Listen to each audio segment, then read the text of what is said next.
How long does it take for a family to erase your life? For mine, it took exactly 16 hours. I stood on the concrete curb outside my own home in the biting Connecticut night air, holding a ripped black sanitation bag.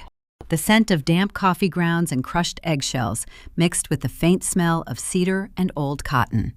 Inside the plastic lay the only surviving flannel shirts that had belonged to my late husband. Through the illuminated front window of my house, I could see shadows moving. My mother and sister were in the kitchen, pouring wine and toasting to a successful takeover of my 8-year-old daughter's bedroom. They assumed my silence earlier that day meant submission. They assumed they had broken me down to the studs. What they failed to understand was that while they rolled fresh paint over my walls and texted relatives about my supposed mental collapse, I was already charting their legal destruction. Welcome to Luke Vengeance. Before I tell you exactly how I dismantled their little coup, I want to know something. How old are you, and how long would you let your own blood relatives disrespect your home before you locked them out? Tell me in the comments and make sure to subscribe. Now let me rewind 72 hours. My name is Louisa Morgan. I am 34 years old, and I run the floor as a charge nurse at a Level 1 trauma center in New Haven.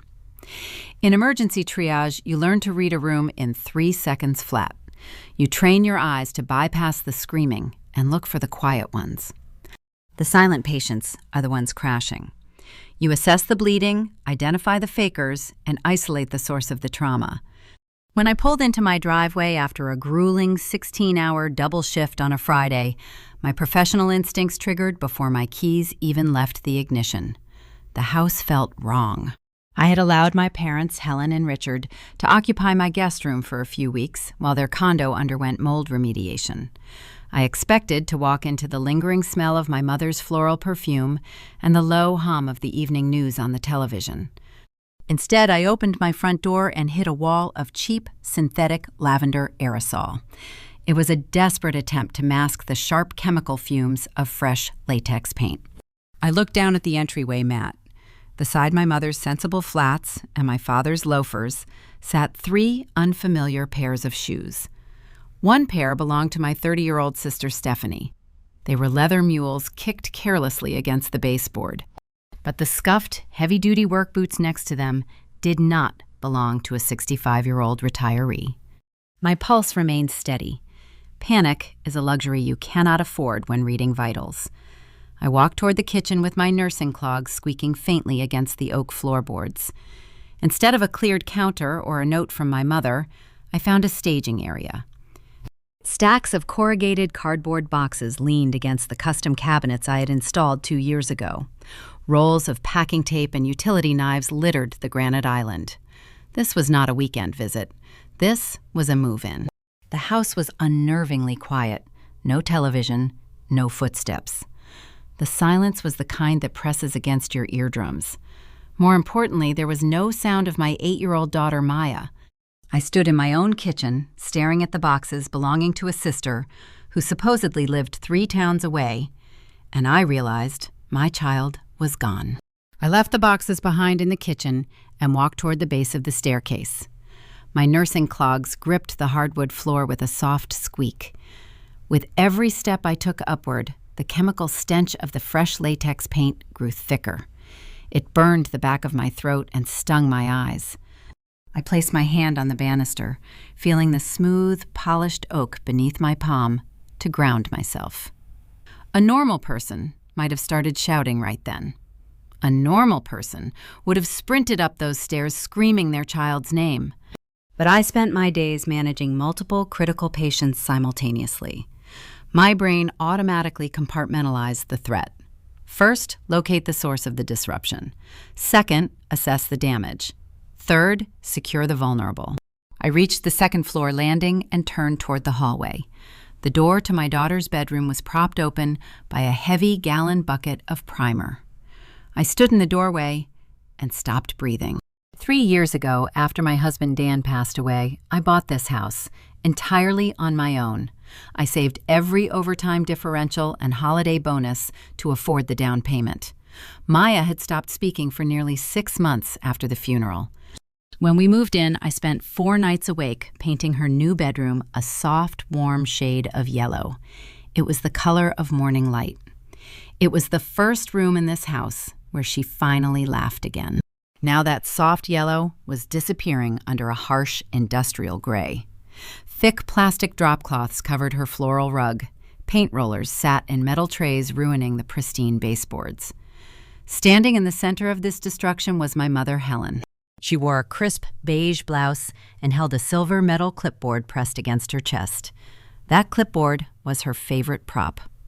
Growing up, my mother managed our family not with affection, but with logistics and clipboards. She loved paperwork because it gave her cruelty an air of official authority. She used to walk around our childhood home, grading our chores on a scale of 1 to 10. Seeing that clipboard in my own house decades later triggered a familiar cold knot in my stomach. Behind Helen, my 30-year-old sister Stephanie was tearing through Maya's closet. Stephanie vibrated with a frantic, entitled energy. She was chewing furiously on her left thumbnail while using her right hand to shove Maya's winter coats and picture books into a heavy cardboard box. She did not fold anything. She just crammed the life of an 8-year-old girl into the dark space of a moving carton. A plush rabbit Dan had won for Maya at a county fair hung upside down from the edge of the box, its ear caught in the packing tape. Stephanie was the family golden child.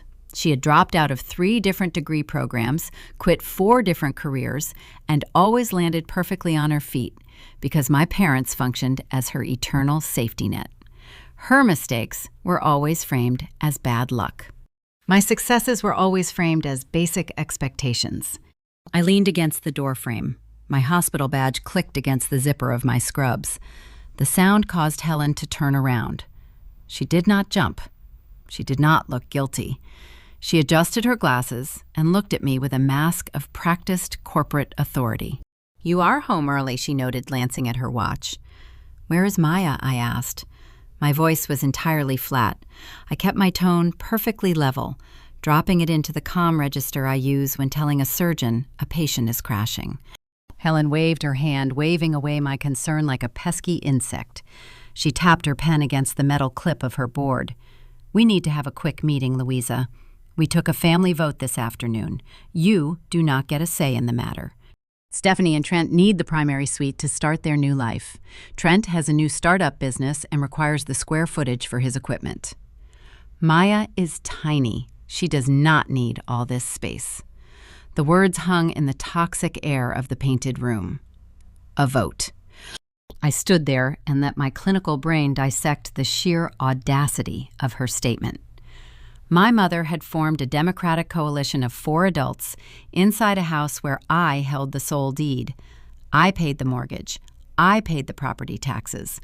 I paid the homeowner's insurance and the utility bills by working grueling night shifts and standing on my feet until my spine ached.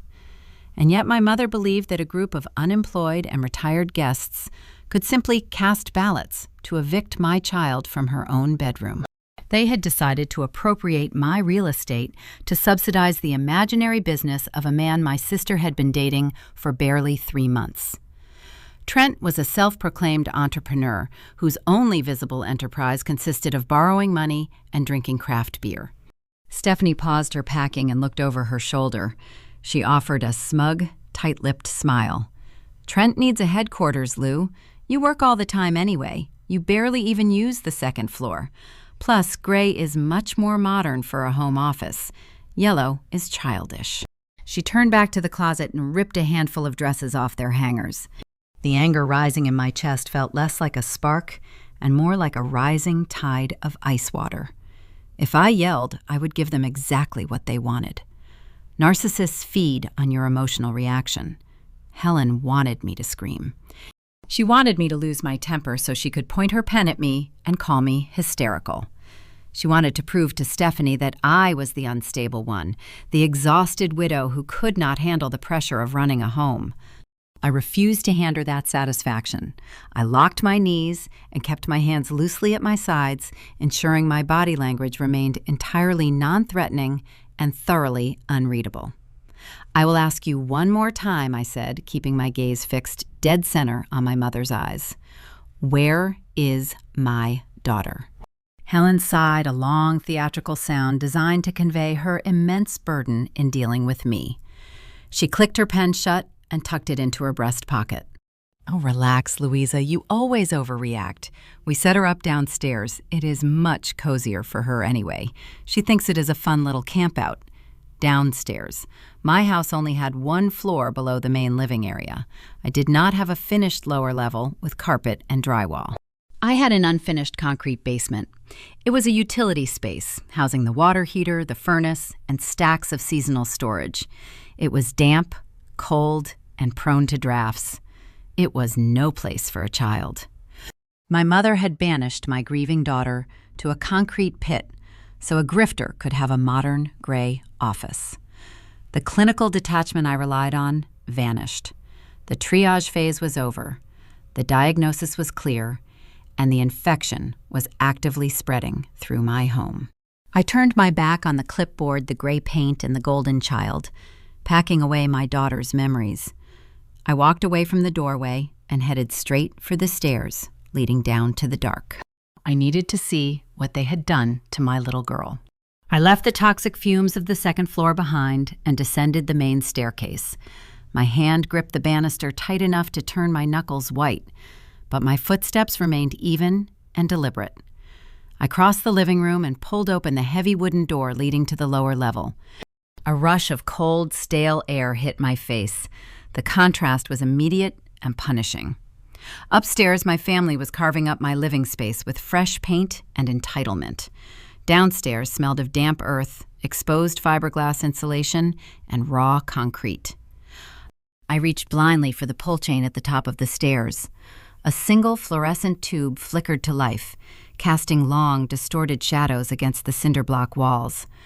I walked down the wooden treads. The temperature dropped at least 10 degrees by the time my nursing clogs hit the concrete floor. The basement was an unfinished utility space.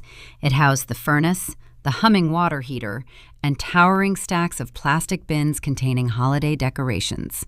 It was prone to drafts and held a permanent chill, no matter the season. I scanned the dim cavern. "Where are you, sweetie?" I called out softly. A small rustling sound came from the far back corner. I navigated past a stack of heavy cardboard boxes and a discarded exercise bike. Tucked away in a windowless storage alcove, wedged between the cold cinder block wall and a stack of my late husband's heavy winter tires, I found her. My 8-year-old daughter Maya was sitting cross-legged on a flimsy canvas camping cot. The cot had metal legs that scraped harshly against the bare floor. Above her head, a single exposed bulb hung from a wooden ceiling joist, casting a harsh, yellow glare. Maya was wearing her oversized pink fleece hoodie. She had pulled the sleeves down over her hands to keep her fingers warm, while she clutched a paperback book about horses. Her small shoulders were hunched forward, trying to preserve body heat. The sight of my child relegated to a dark, freezing storage corner like a piece of discarded luggage triggered a biological response deep in my marrow. She looked up when she heard my footsteps. Her brown eyes widened in the harsh light. She tried to offer me a brave smile, but her lower lip gave her away. It trembled slightly as she pulled the fleece tighter around her neck. "Grandma said I get the adventure room," she whispered. Her voice echoed thinly off the concrete. The phrase hit me like a physical blow. The adventure room. It was the desperate, brave front of a little girl who had learned entirely too early how to bend to the whims of adult chaos. Maya knew her grandmother hated whining. Helen routinely punished tears with long periods of silent treatment. To protect herself, my daughter was pretending this damp, freezing pit was a fun game. I walked over and knelt on the icy floor beside the cot. I reached out and brushed a stray piece of hair behind her ear. Her cheek was cold to the touch. The furnace kicked on a few feet away with a heavy, shuddering clank, making Maya flinch. The rage that bloomed inside my chest was not hot or explosive. It was freezing cold and remarkably surgical. My first instinct was to march back up those wooden stairs, grab my mother by her crisp beige blouse, and physically drag her out the front door. I wanted to hurl Trent's scuffed work boots into the street. I wanted to unleash the kind of primal, fierce scream that rattles windows and terrifies neighbors. But then a specific memory surfaced, slicing through my anger with razor-sharp clarity. It was a passing comment my father Richard had made just 2 mornings ago. He had been sitting at my kitchen island, drinking black coffee and reading a newspaper. He stretched his arms, sighed deeply, and smiled at me. "I cannot believe we have been here 28 days already, Lou," he had said. Time flies when you are comfortable. 28 days. The number echoed in my head, bouncing off the cinder block walls of the basement. I lived in the state of Connecticut. My brother-in-law was a real estate attorney, and I had listened to him complain endlessly about state property laws during multiple Thanksgiving dinners. In this state, if a person inhabits a residential dwelling for 30 continuous days, they cross an invisible legal boundary. They transition from being a temporary guest to a legal tenant. It is commonly referred to as squatter's rights. Once an occupant crosses that 30-day threshold, the actual homeowner loses the power to simply change the locks or call the police for a trespassing removal. If they hit day 30, I would have to file a formal eviction notice. I would have to navigate the bloated court system. A judge would have to get involved. The entire legal process takes months and sometimes stretches out for nearly a year. During that grueling waiting period, the unwanted occupants maintain the legal right to stay inside your home, sleep in your beds, use your utilities, and make your life a waking nightmare. The true horror of my mother's clipboard routine suddenly materialized. Helen was not just being cruel by banishing Maya to the basement and painting her room. She was being tactical. She was deliberately provoking me. If I exploded tonight and tried to physically force them out, my mother would instantly dial the authorities. She would cry to the responding officers. She would show them the fresh paint, the unpacked boxes, the moved furniture, and claim permanent residency. The police would survey the scene, listen to my mother's lies, and declare the situation a civil matter. They would tell me their hands were tied. They would order me to let my family stay until a judge sorted the dispute out in court. My own temper tantrum would seal my fate. An emotional explosion would grant my parasitic family legal sanctuary inside the walls I paid for. I ran the mental math. They arrived on the 4th of last month. Today was the 1st of the current month. 28 days had passed. I had exactly 48 hours. The ticking clock grew deafening in my ears. I had 48 hours before my parents achieved legal squatter status. I had 48 hours before Trent and Stephanie manufactured enough of a paper trail to piggyback on my parents' timeline and claim the primary bedroom indefinitely. I had 2 days to halt the infection before it became terminal and consumed the host. I could not afford a single mistake. I could not afford to raise my voice. I needed to execute a flawless, airtight legal extraction. I looked at my daughter shivering on the canvas cot. I pushed the mounting panic down into a dark mental box and locked the lid. The triage nurse took the wheel. Assess the patient. Stabilize the environment. Stop the bleeding. "You do not have to sleep in the adventure room, sweetie," I said, keeping my voice warm and steady. "Grab your book and put your shoes on. We are going to take a little ride." "Where are we going?" Maya asked, sliding off the cot. "Just on an errand," I promised. I grabbed her small hand. Her fingers were freezing. I led her away from the tires and the bare bulb, guiding her toward the wooden stairs. I needed to remove my daughter from the war zone before the real battle began. I needed a secure location for her while I gathered the ammunition required to dismantle my mother's plot.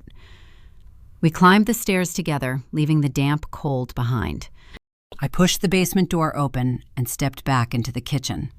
The toxic smell of latex paint was waiting for me. But something else was waiting too.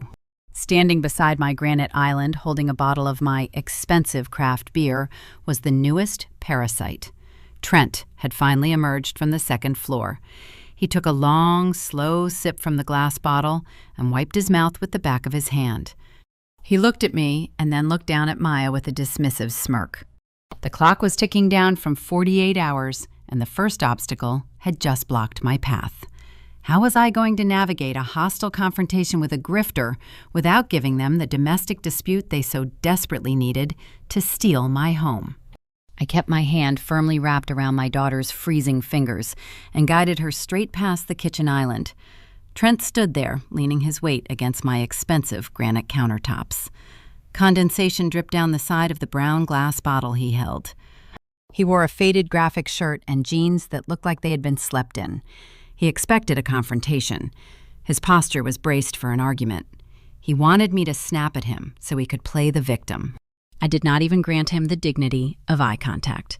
I treated him like a piece of broken furniture blocking the hallway. I navigated Maya around his scuffed work boots and pulled her pink winter coat from the hall closet. I helped her guide her arms into the sleeves and zipped it up to her chin. Then I opened the front door and let her out into the biting Connecticut night. The cold air hit my lungs like a physical strike, clearing the toxic fumes of latex paint from my senses. The driveway was bathed in the harsh white glow of a nearby street lamp. I walked Maya to my sedan, opened the rear passenger door, and helped her climb onto the leather seat. I started the engine and cranked the heat to maximum. "You stay right here and watch your show on your tablet," I told her, keeping my voice soft and steady. "Lock the doors. I will be right back." She nodded, pulling the tablet from her backpack. The heavy thud of the electronic locks engaging echoed through the quiet neighborhood. I stood alone in the driveway for a long moment, letting the frosty breeze sting my cheeks. In trauma medicine, we have a specific protocol for dealing with combative patients. When someone is thrashing, bleeding, and fighting the very people trying to save their life, you do not fight back. You administer a paralytic. You shut down their motor functions so you can safely insert the breathing tube. My family was a combative patient. They were tearing my sanctuary apart from the inside. If I fought them tonight, they would call the authorities and claim the 30-day residency loophole. I needed to paralyze their defenses. I needed them to drop their guard, lower their weapons, and feel entirely secure in their stolen victory. To win a war against a narcissist, you sometimes have to play dead. I turned around and walked back up the front steps. I stepped through the threshold and pushed the heavy wooden door shut behind me. Before I could even hang up my keys, my father stepped out from the living room. Richard was a tall man who had spent the last 3 decades shrinking his own presence to avoid my mother's wrath. He wore a thick beige cardigan and kept his hands shoved deep into his pockets. He was the master of weaponized incompetence. Throughout my entire childhood, he watched Helen degrade, belittle, and manipulate his daughters. Instead of stepping in to protect us, he would hide behind the sports section of the Sunday paper. He convinced himself that avoiding an argument was the exact same thing as creating peace. He shuffled toward me, offering a weak, placating smile that did not reach his eyes. "Now, Louisa," he rumbled, keeping his voice low so it would not travel up the stairs. "Let us not overreact. Stephanie has had a hard year. Trent has a business plan, and they just need a headquarters to get on their feet. You work all the time anyway. You barely use that second floor." He reached out and patted my shoulder. The gesture felt heavy and hollow. "Just keep the peace, kiddo," he murmured. "Family helps family."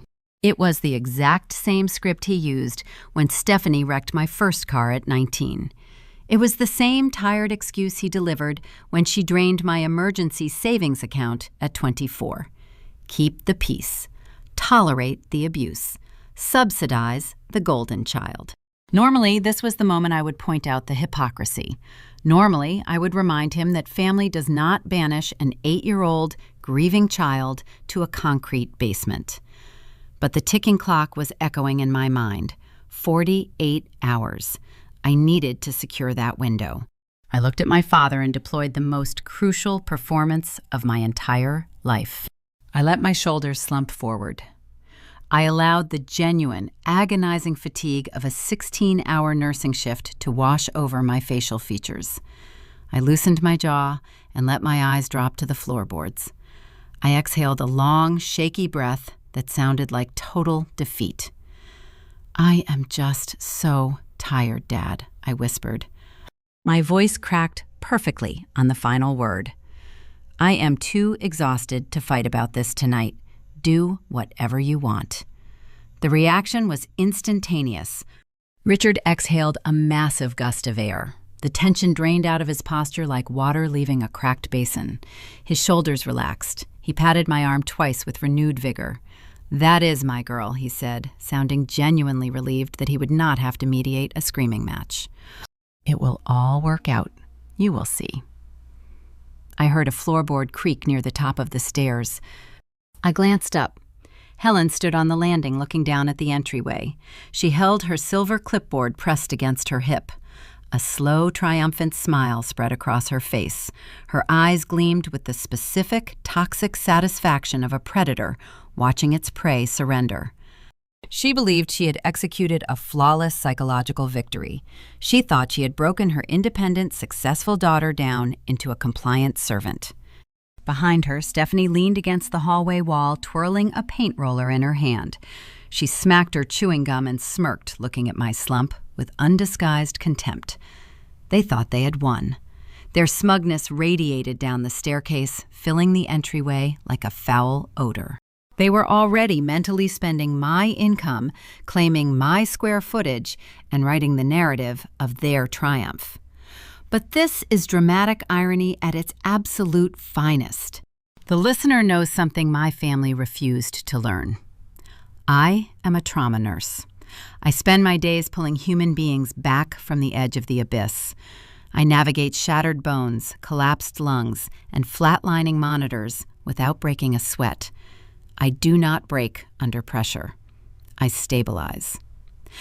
By pretending to fold, I just bought myself the most valuable asset in any conflict. I bought time. I bought the precise 48-hour window I needed to gather evidence, contact legal counsel, and stage my extraction without a single one of them suspecting a thing.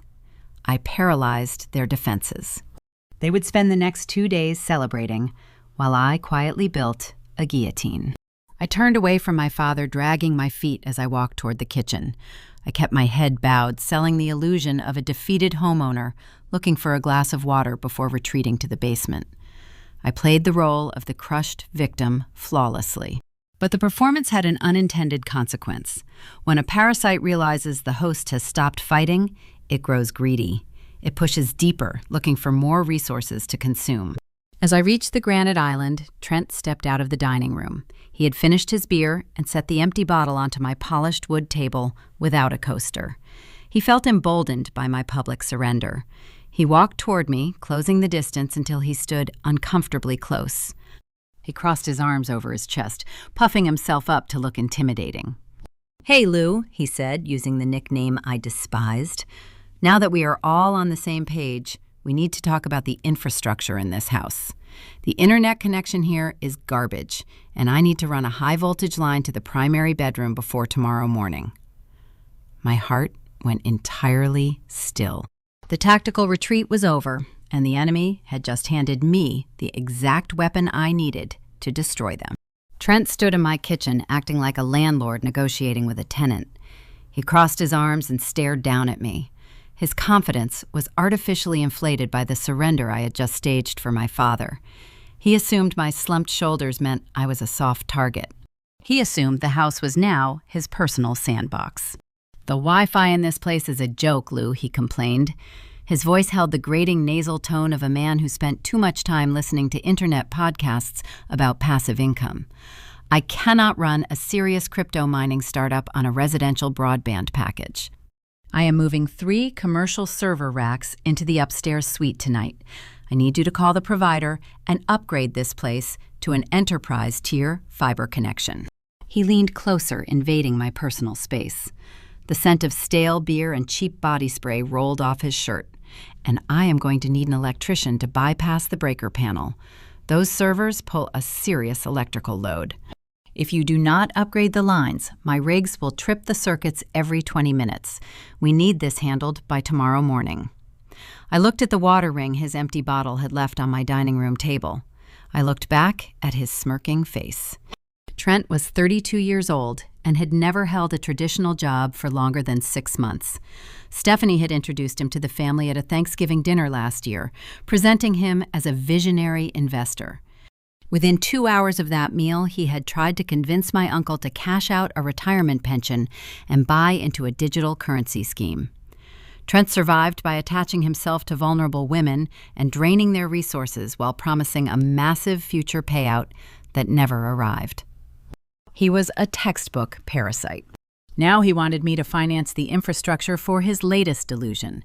He wanted me to pay for the high-speed data and the electrical surges required to mine invisible internet coins inside my stolen bedroom. I maintained my mask of total defeat. I offered him a weak, compliant nod.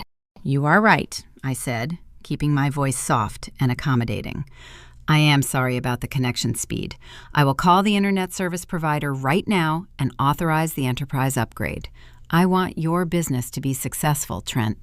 He grinned a wide, ugly expression that showed too much teeth. "Good," he said, turning away and heading toward the stairs. "Call the electrician, too. I will be upstairs unpacking the hardware. Do not bother us." I watched him walk away.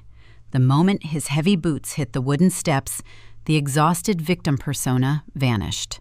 My spine straightened, my shoulders squared. The triage nurse reclaimed control of the body.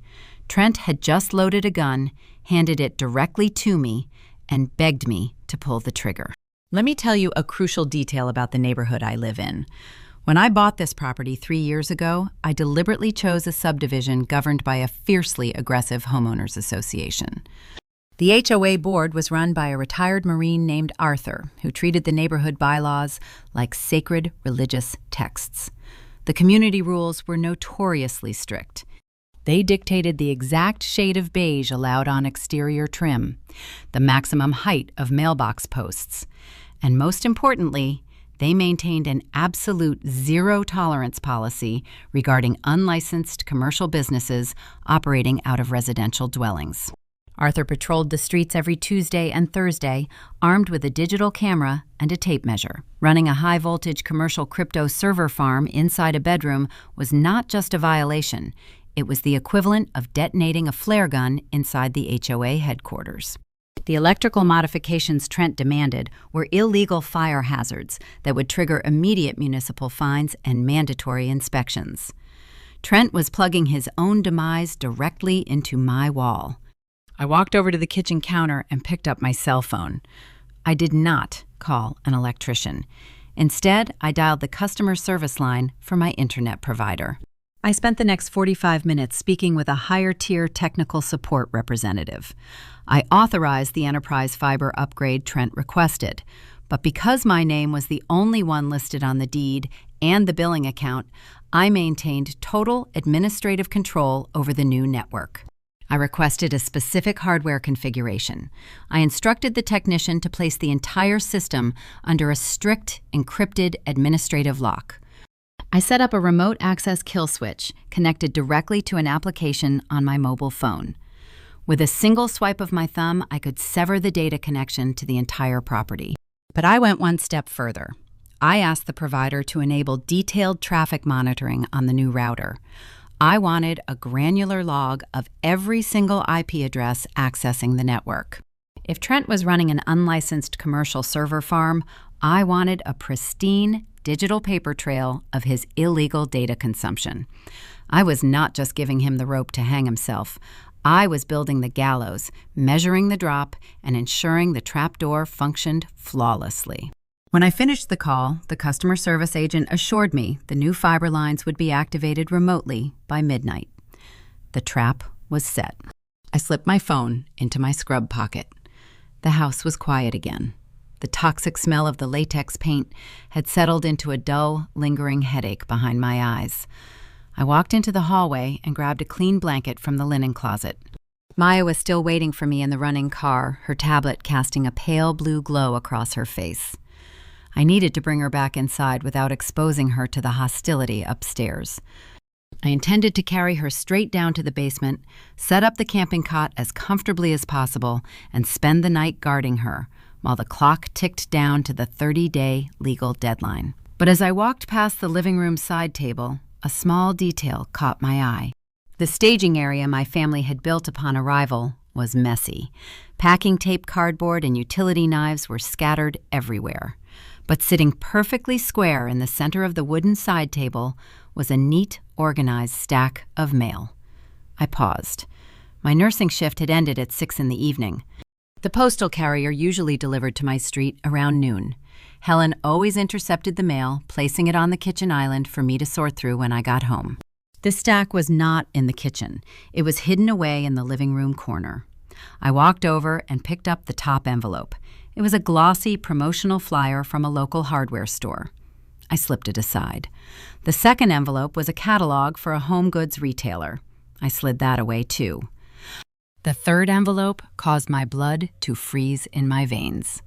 It was a formal billing statement from a major national credit card company. The white envelope featured a clear cellophane window displaying the intended recipient.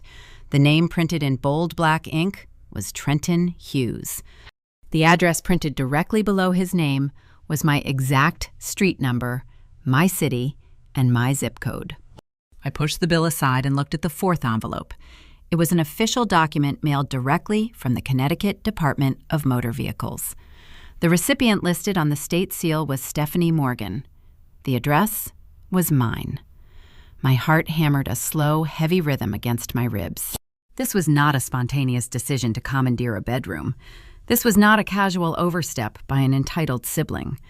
Trent and Stephanie had not simply decided to stay the night because the guest room was available. They had been deliberately routing their financial statements and state identification documents to my property for weeks. They were actively manufacturing a verified paper trail. In the eyes of a responding police officer or an overwhelmed eviction judge, a utility bill and a DMV registration sent to a specific address serves as ironclad proof of legal residency. My family was not just planning to steal a bedroom. They were executing a calculated, synchronized, legal heist. They were building a fortress of documentation to ensure that when I finally snapped and called the authorities, the law would protect the parasites instead of the host. I stared at the envelopes, my hands trembling slightly with the sheer magnitude of the betrayal. I needed to know how deep the infection ran. I needed to find the origin point. I slid Trent's credit card bill out of the stack, intending to photograph it for my lawyer. As I pulled the envelope free, a larger piece of mail, hidden at the very bottom of the pile, slipped off the table and fluttered to the hardwood floor. It was a thick manila envelope sealed with a heavy crimson sticker. The return address printed in the top left corner belonged to a prominent, aggressive foreclosure law firm located in downtown Hartford. The name on the recipient line was Helen Morgan. The mystery shattered, splitting wide open like a cracked sternum. The narrative shifted violently, leaving the realm of sibling rivalry and entering a terrifying new reality. Why would a foreclosure law firm be sending certified mail to my mother regarding a condo she supposedly owned free and clear? I bent down and retrieved the thick manila envelope from the hardwood floor. The crimson seal glared at me under the dim hallway light. I did not open it right away. A good nurse knows better than to break a sterile seal before securing the patient. I slipped the heavy legal packet into the deep pocket of my scrub top, smoothing the fabric so it would not show. I walked out to the driveway. The engine of my sedan was still running, pumping warm air into the cabin. Maya was curled up in the back seat, her eyes drooping as she stared at the glowing screen of her tablet. I opened the door and unbuckled her seatbelt. I gathered her into my arms, wrapping her pink winter coat tightly around her small frame. She buried her face against my shoulder, seeking warmth. We slipped back inside the house through the front door, moving with silent precision. I bypassed the main living areas and headed straight down the wooden stairs into the basement. I set Maya down on the canvas camping cot. I had grabbed 2 heavy thermal blankets from my car trunk. I layered them over her, tucking the edges securely under the thin mattress to block the chilling drafts radiating from the cinder block walls. Within minutes, her breathing slowed into the steady, rhythmic cadence of deep sleep. I sat on a plastic storage crate beside her cot and watched her chest rise and fall. Above us, the floorboards groaned. I could hear the muffled thud of Trent pacing across the second floor, followed by the low mechanical hum of his newly installed computer servers powering up. The parasites were settling in for the night. I waited. I sat in the freezing basement for 2 full hours until the footsteps upstairs ceased entirely. The house sank into a heavy, unbroken silence.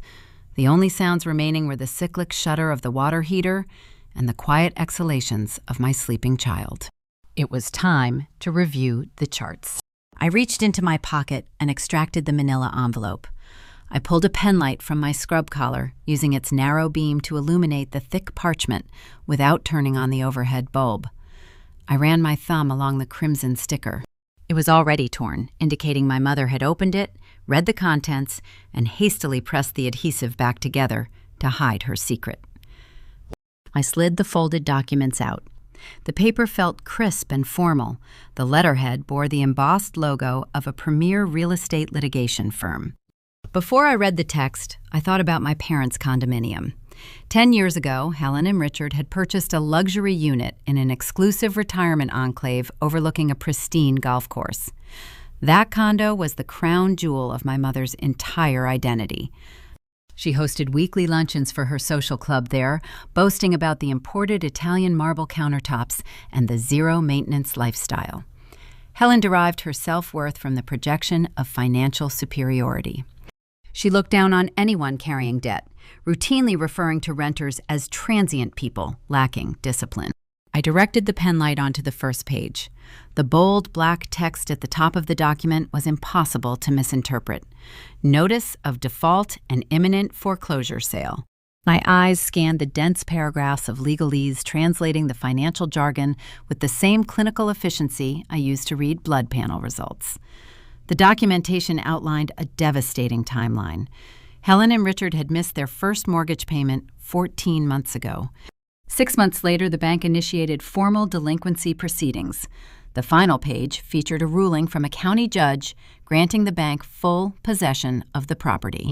The eviction date stamped at the bottom of the decree was exactly 31 days ago.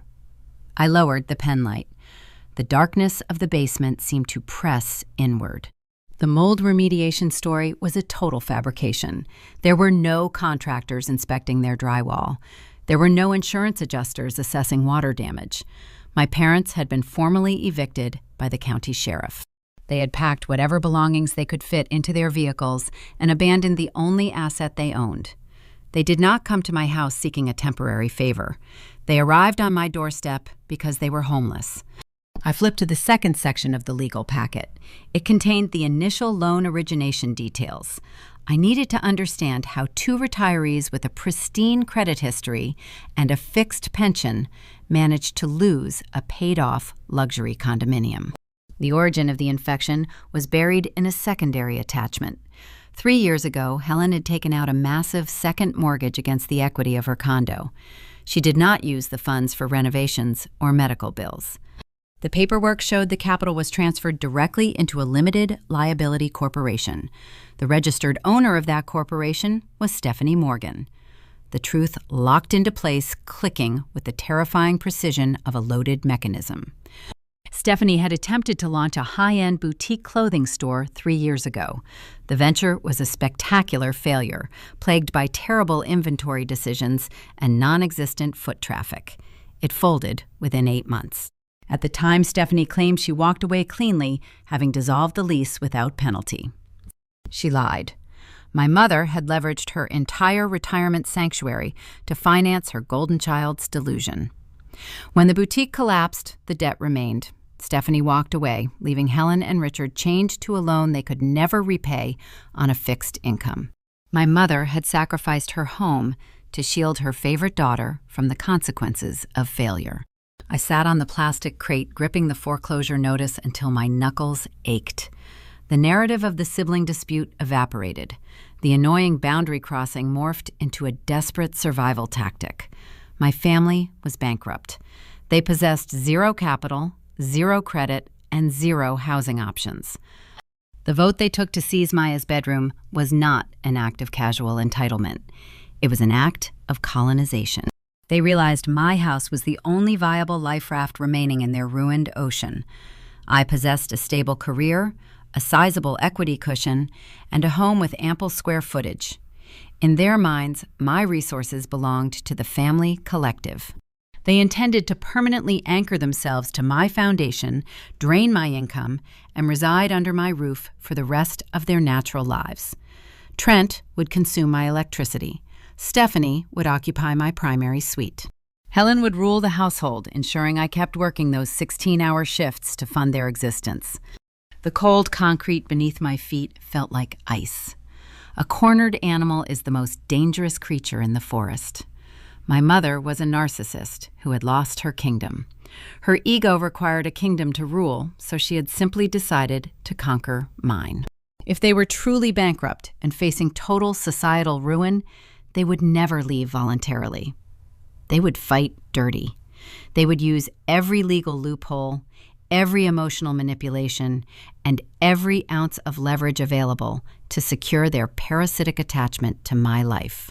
I folded the documents and slid them back into the manila envelope.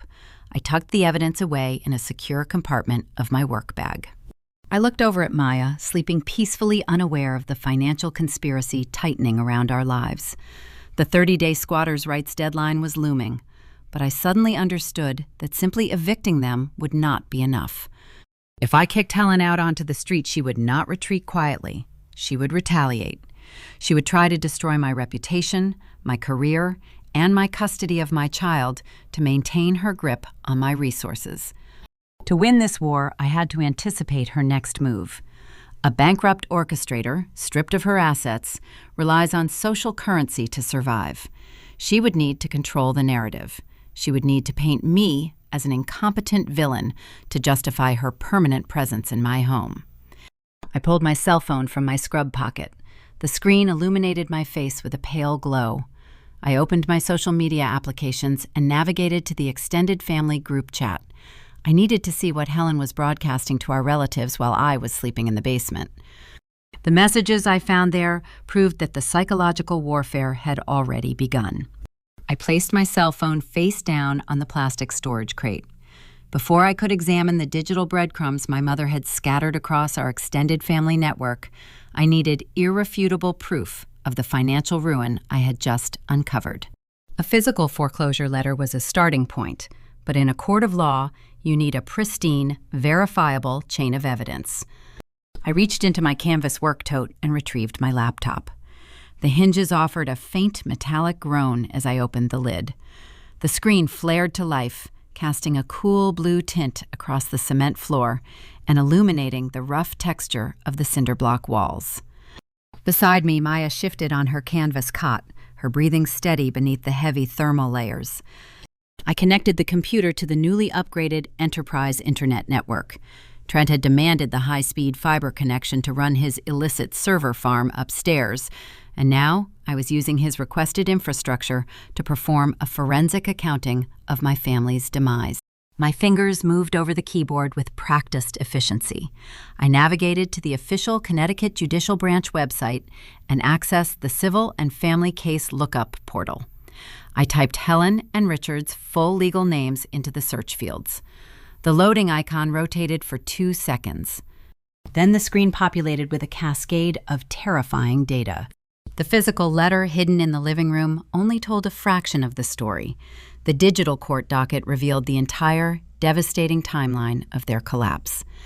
I clicked on the primary case file, opening the digitized mortgage documents and court transcripts. I traced the origin of the delinquency back to a specific date 3 years prior. There it was, a commercial promissory note officially recorded and registered with the state.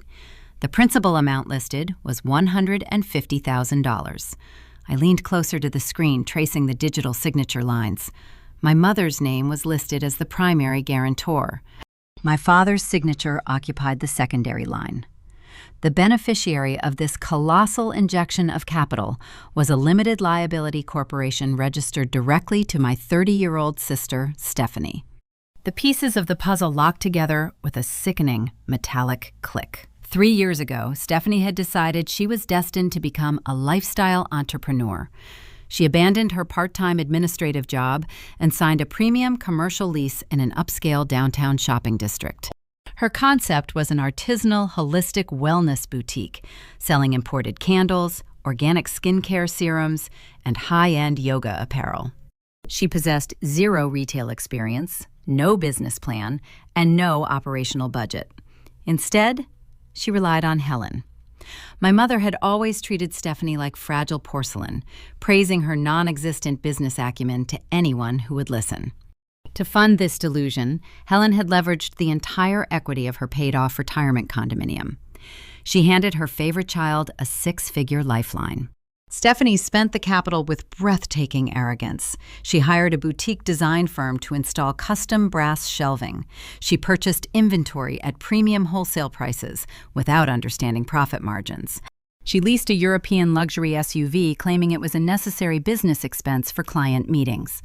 The holistic boutique survived a mere 8 months before the storefront windows were covered in brown butcher paper. When the business imploded, Stephanie simply walked away.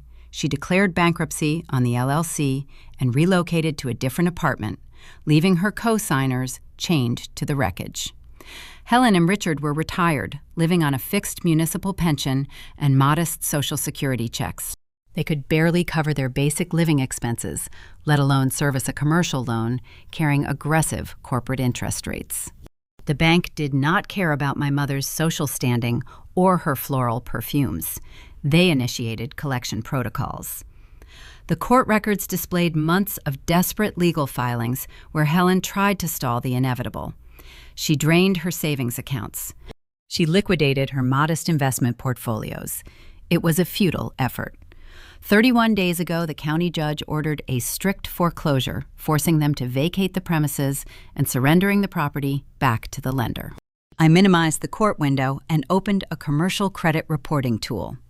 I ran a soft inquiry on their profiles using the Social Security numbers I had memorized from my childhood tax documents. The results were a barren wasteland. Their credit scores hovered in the lowest possible percentile. They possessed no liquid assets, no secondary vehicles, and no remaining credit lines.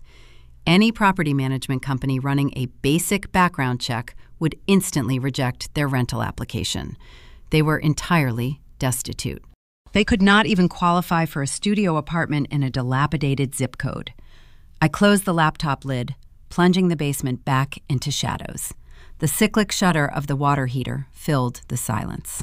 The horrifying reality of my current situation washed over me, erasing the last remnants of daughterly guilt. This was never a simple dispute over interior design or boundary issues. The vote they held upstairs to seize my daughter's bedroom was a calculated, hostile takeover designed to secure their physical survival. They were drowning in an ocean of debt, and my home was the only remaining life raft. I possessed a stable nursing career, earning a lucrative salary padded with frequent overtime shifts. I owned a 4-bedroom property in a safe school district with a sizable equity cushion.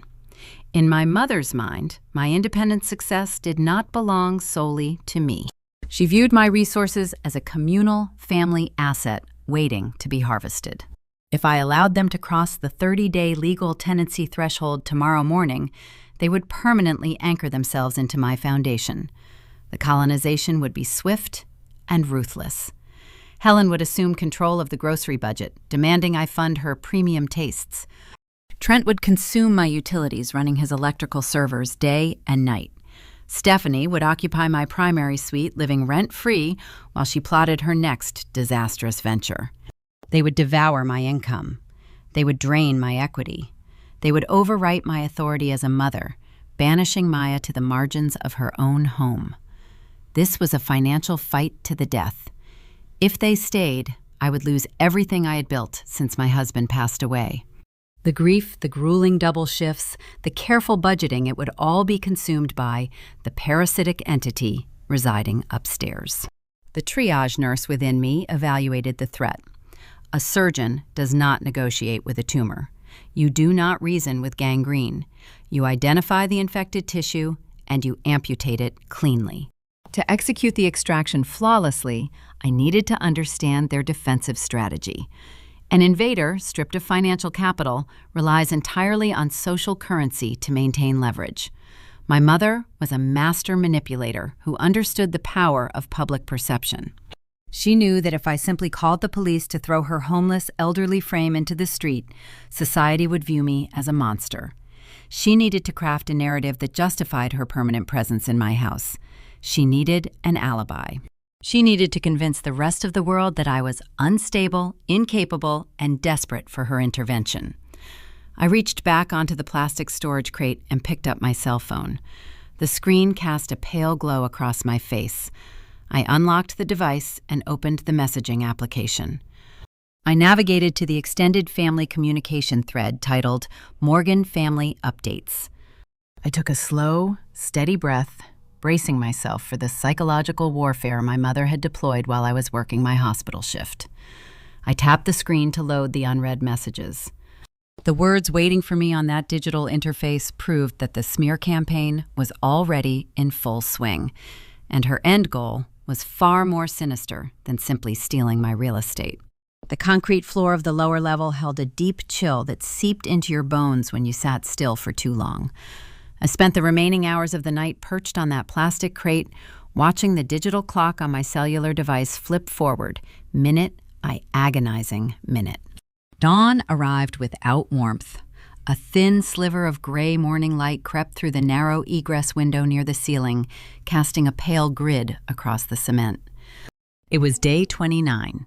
The countdown was entering its final critical phase. I rubbed my aching eyes, pushing away the physical fatigue of my nursing shift. I needed to understand the defensive perimeter my mother was building around her stolen territory. I tapped the screen and opened the messaging application. The Morgan Family Updates thread was a digital bulletin board Helen had created years ago. It included aunts, uncles, cousins, and a few close neighbors. My mother used this form strictly as a public relations channel, curating her image as the flawless matriarch. As I scrolled through the chronological timeline of the previous evening, my blood pressure slowed to a dangerous, crawling rhythm. Helen had initiated the campaign around 8 o'clock the night before, while I was staging my surrender in the kitchen. "Please keep Louisa in your prayers, everyone," she wrote. "The anniversary of Dan's passing is creeping up, and she is unraveling from the grief." Aunt Barbara, a woman who thrived on suburban drama, replied immediately with praying hand emojis. Helen continued weaving her fiction with practiced expertise. She is working far too much to parent effectively. Maya is practically raising herself these days. Richard and I have decided to step in and manage the household indefinitely. The poor child needs stability, and Louisa is simply too fragile right now. She cannot handle the pressure of home ownership. Cousin Mark chimed in, praising Helen for her endless sacrifice and devotion. Stephanie added her own specific brand of venom a few minutes later. "It is so hard watching my sister fall apart. Thank goodness Trent is here to help fix up the property. The house was falling into ruin before we arrived. We are getting her life back on track." I stared at the glowing pixels. The screen blurred slightly as my pulse pounded in my ears. My sister was actively framing her parasitic boyfriend as a heroic handyman while they systematically dismantled my property and altered my locks. But my mother was playing a much darker game. These text messages were not casual gossip designed to gather sympathy. They were a carefully constructed legal foundation. Helen was planting seeds of incompetence, child neglect, and mental instability in a public forum with multiple witnesses. She was establishing a documented timeline of my supposed psychological decline. As a medical professional, I am a mandated reporter. I interact with the Department of Children and Families regularly when handling pediatric trauma cases in the emergency room. I know exactly how the child welfare system operates in this state. If a grandmother contacts state authorities to report her widowed daughter as an erratic danger to a minor, the agency is legally obligated to investigate.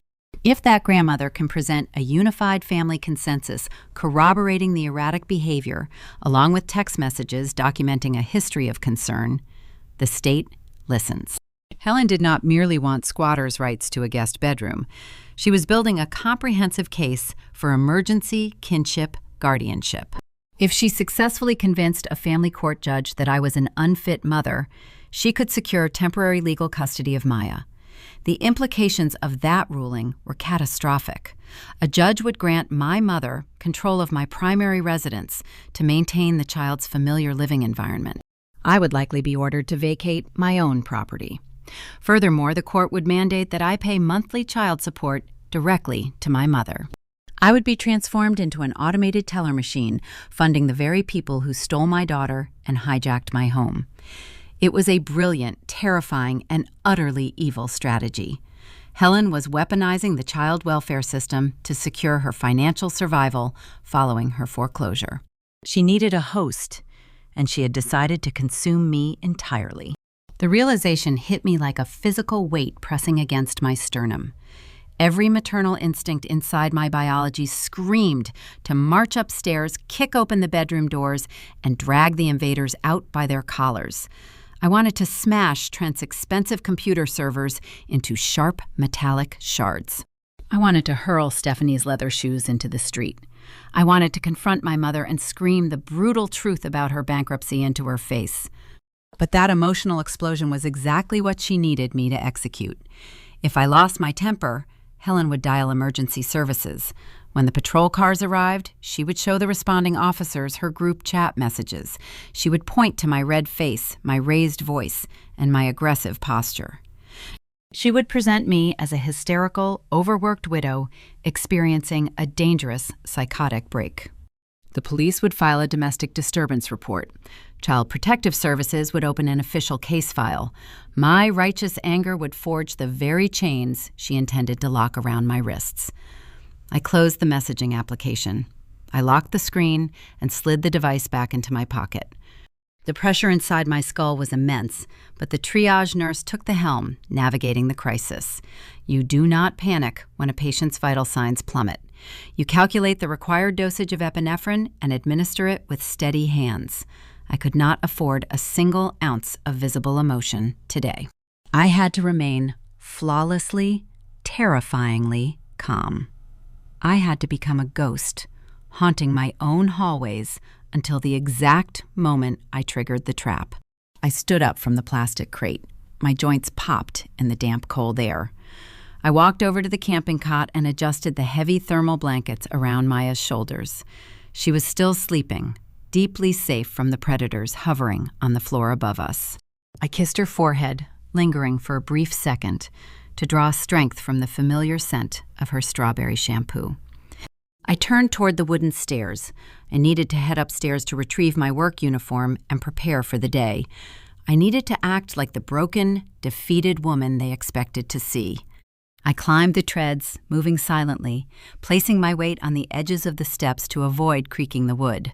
I pushed the basement door open and stepped into the kitchen. The morning sunlight streamed through the large bay windows, illuminating the dust motes floating in the air. The house was quiet, but it was the restless, heavy quiet of a battlefield moments before an assault begins. I walked toward the front hallway, intending to gather my scrub jacket from the coat closet. A sharp draft of cold morning air swept across my ankles. I noticed the heavy wooden front door was propped wide open.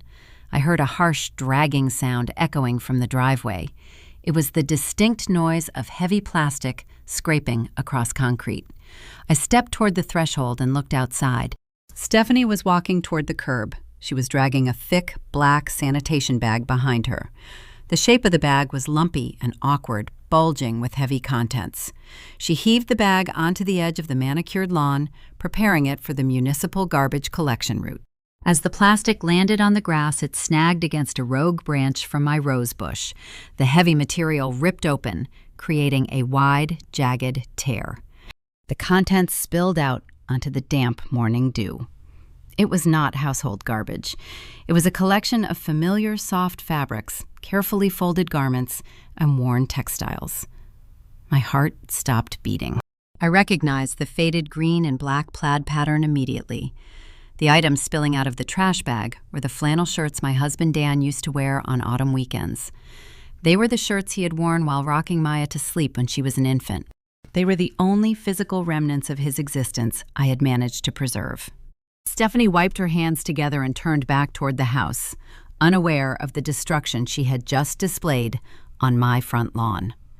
The psychological warfare had escalated from a digital smear campaign to the literal erasure of my deceased husband. Stephanie stepped onto the concrete walkway leading to my front porch. She rubbed her hands together, brushing off invisible dust. She wore a pair of expensive designer athletic pants and an oversized cashmere sweater she had undoubtedly purchased with our mother's drained bank accounts. She saw me standing in the open doorway. She did not flinch. She offered a lazy half smile and popped a bubble of chewing gum. "We needed the closet space, Lou," she said, her voice thick with unearned arrogance. "Trent has a dozen pairs of vintage sneakers. They are investments, and they need to be kept in a climate-controlled space. I threw out that old junk, taking up the bottom bins. You should have cleared that fabric out years ago. The garbage truck comes Monday, right?" I did not blink. I did not offer a single syllable in response. I stepped past her. The shoulder of my scrub jacket brushed against her expensive sweater as I walked down the front steps. I headed down the driveway. The morning dew soaked into the fabric of my nursing clogs. The neighborhood was waking up around me. I could hear the distant hum of a landscaping crew and the sharp chirp of a cardinal in the large oak tree near my mailbox. The quiet normalcy of the suburban morning felt surreal against the domestic terrorism occurring on my property. I reached the curb. The heavy black sanitation bag sat on the damp grass. The rogue branch from my rosebush had sliced a long, jagged opening down the side of the plastic. Through that tear, I saw the fabrics. My husband Dan was a high school history teacher. He spent his autumn weekends grading student essays on our back patio, wearing those heavy cotton flannels.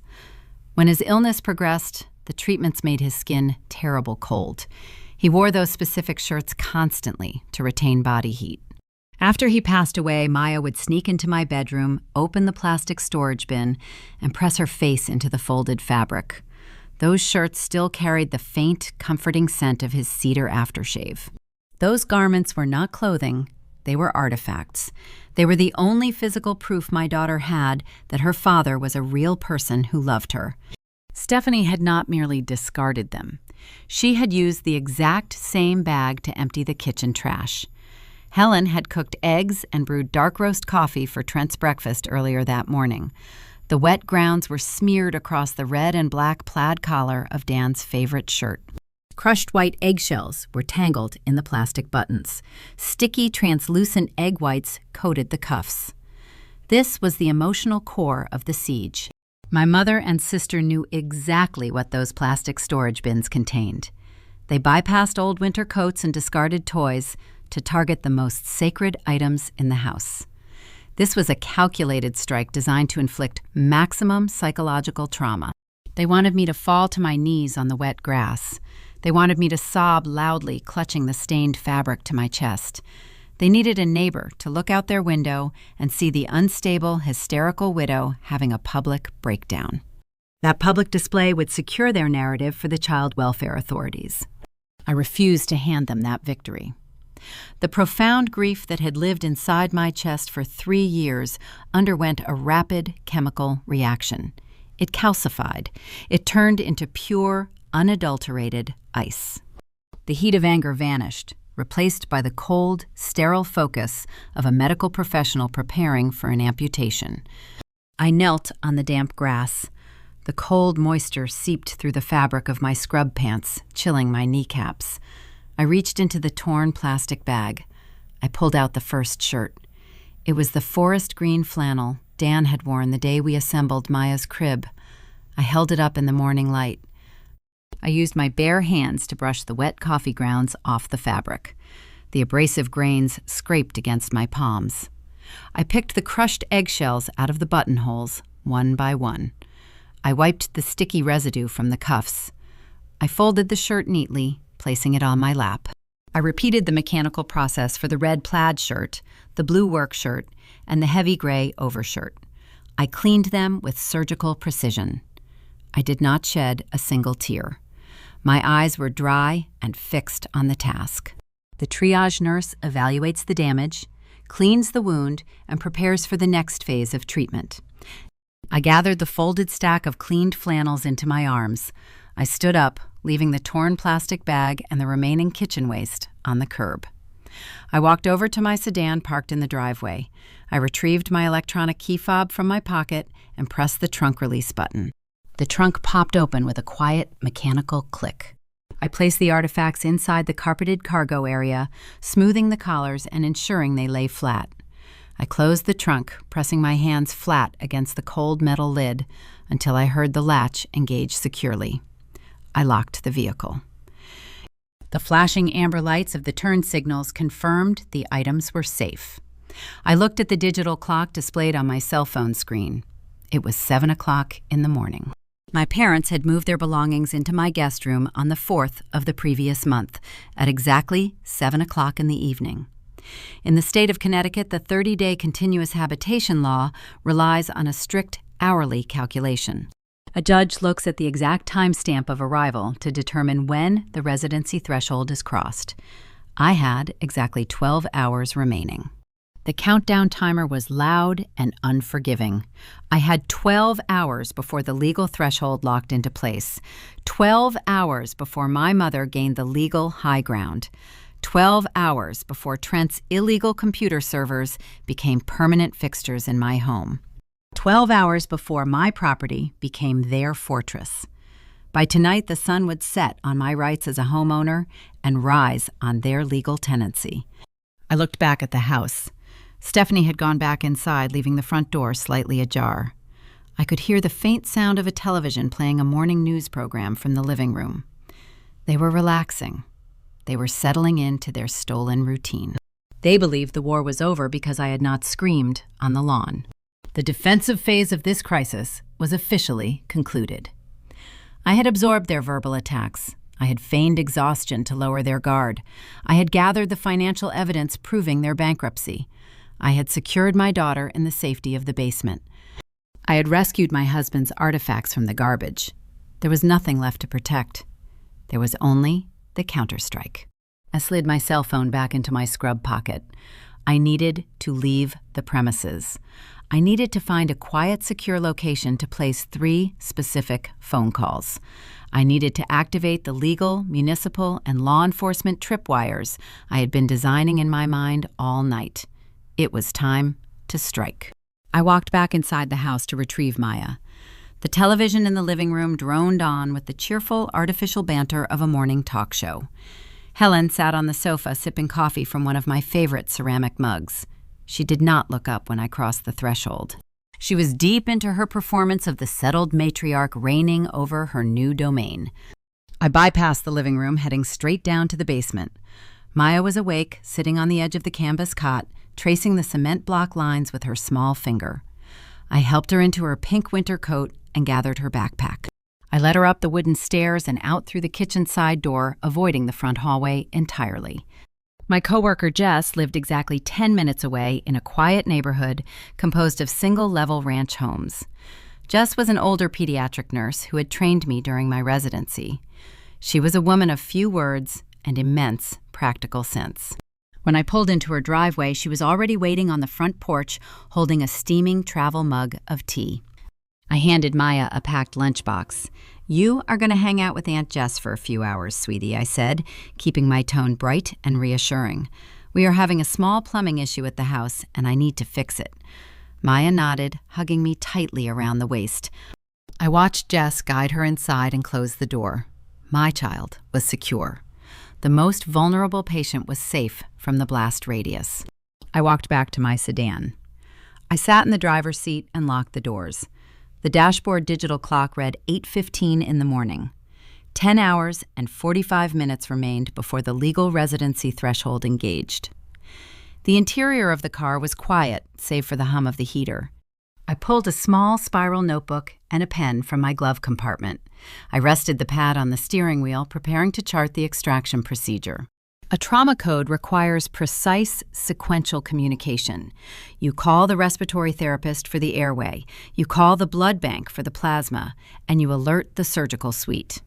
I needed to assemble my tactical team. I picked up my phone and dialed the first number. The line rang twice before a crisp, professional voice answered. It was Marcus, a real estate litigation attorney, who also happened to be my late husband's college roommate. Marcus was a bulldog in a tailored suit.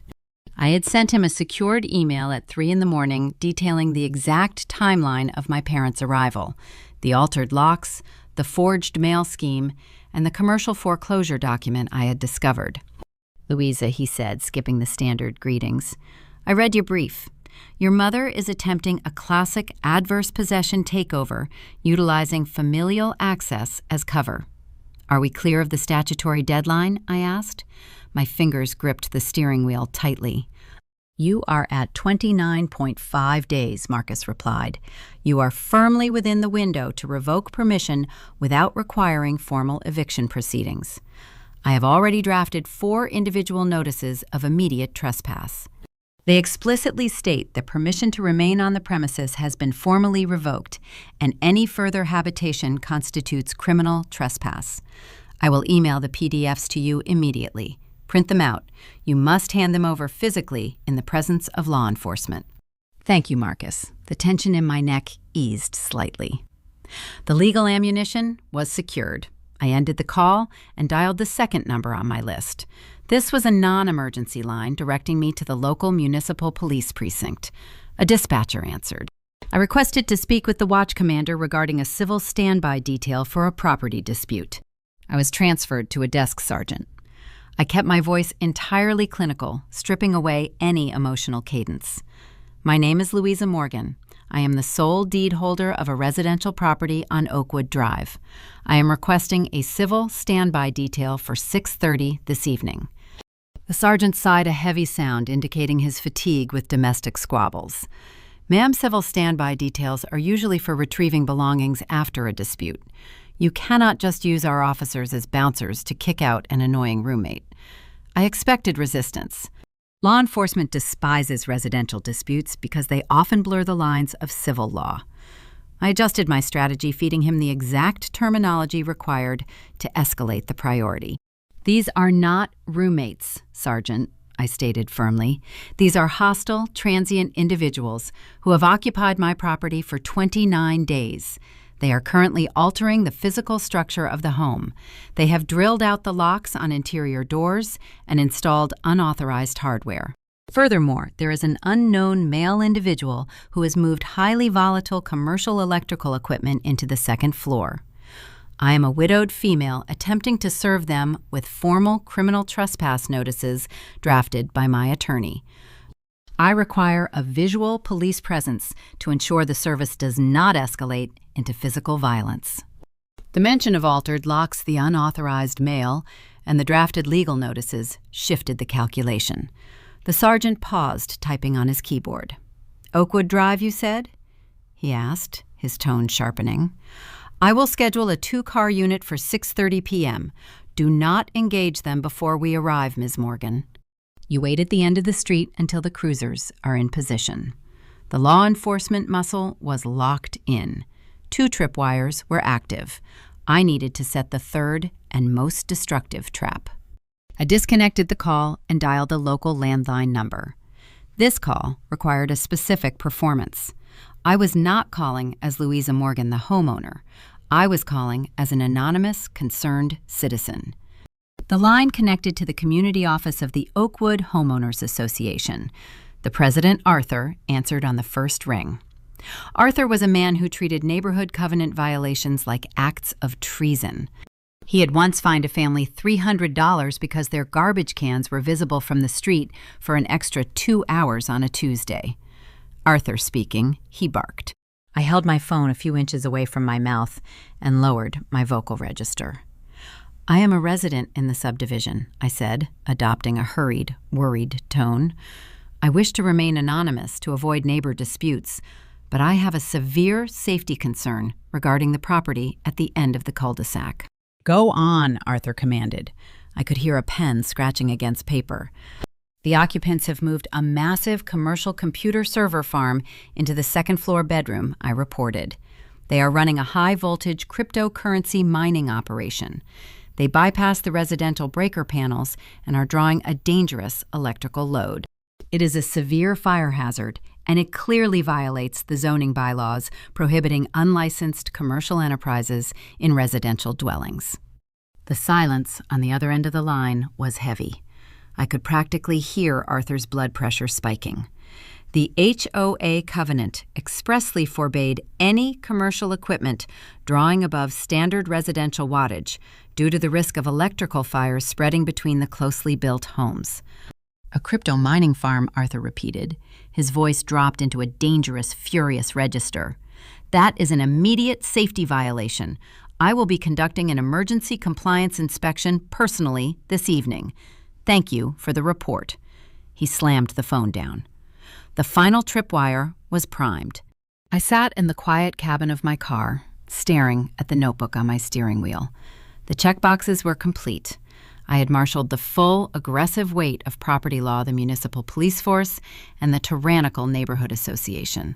My family believed they were fighting a tired, emotionally shattered widow who lacked the energy to argue over a paint color.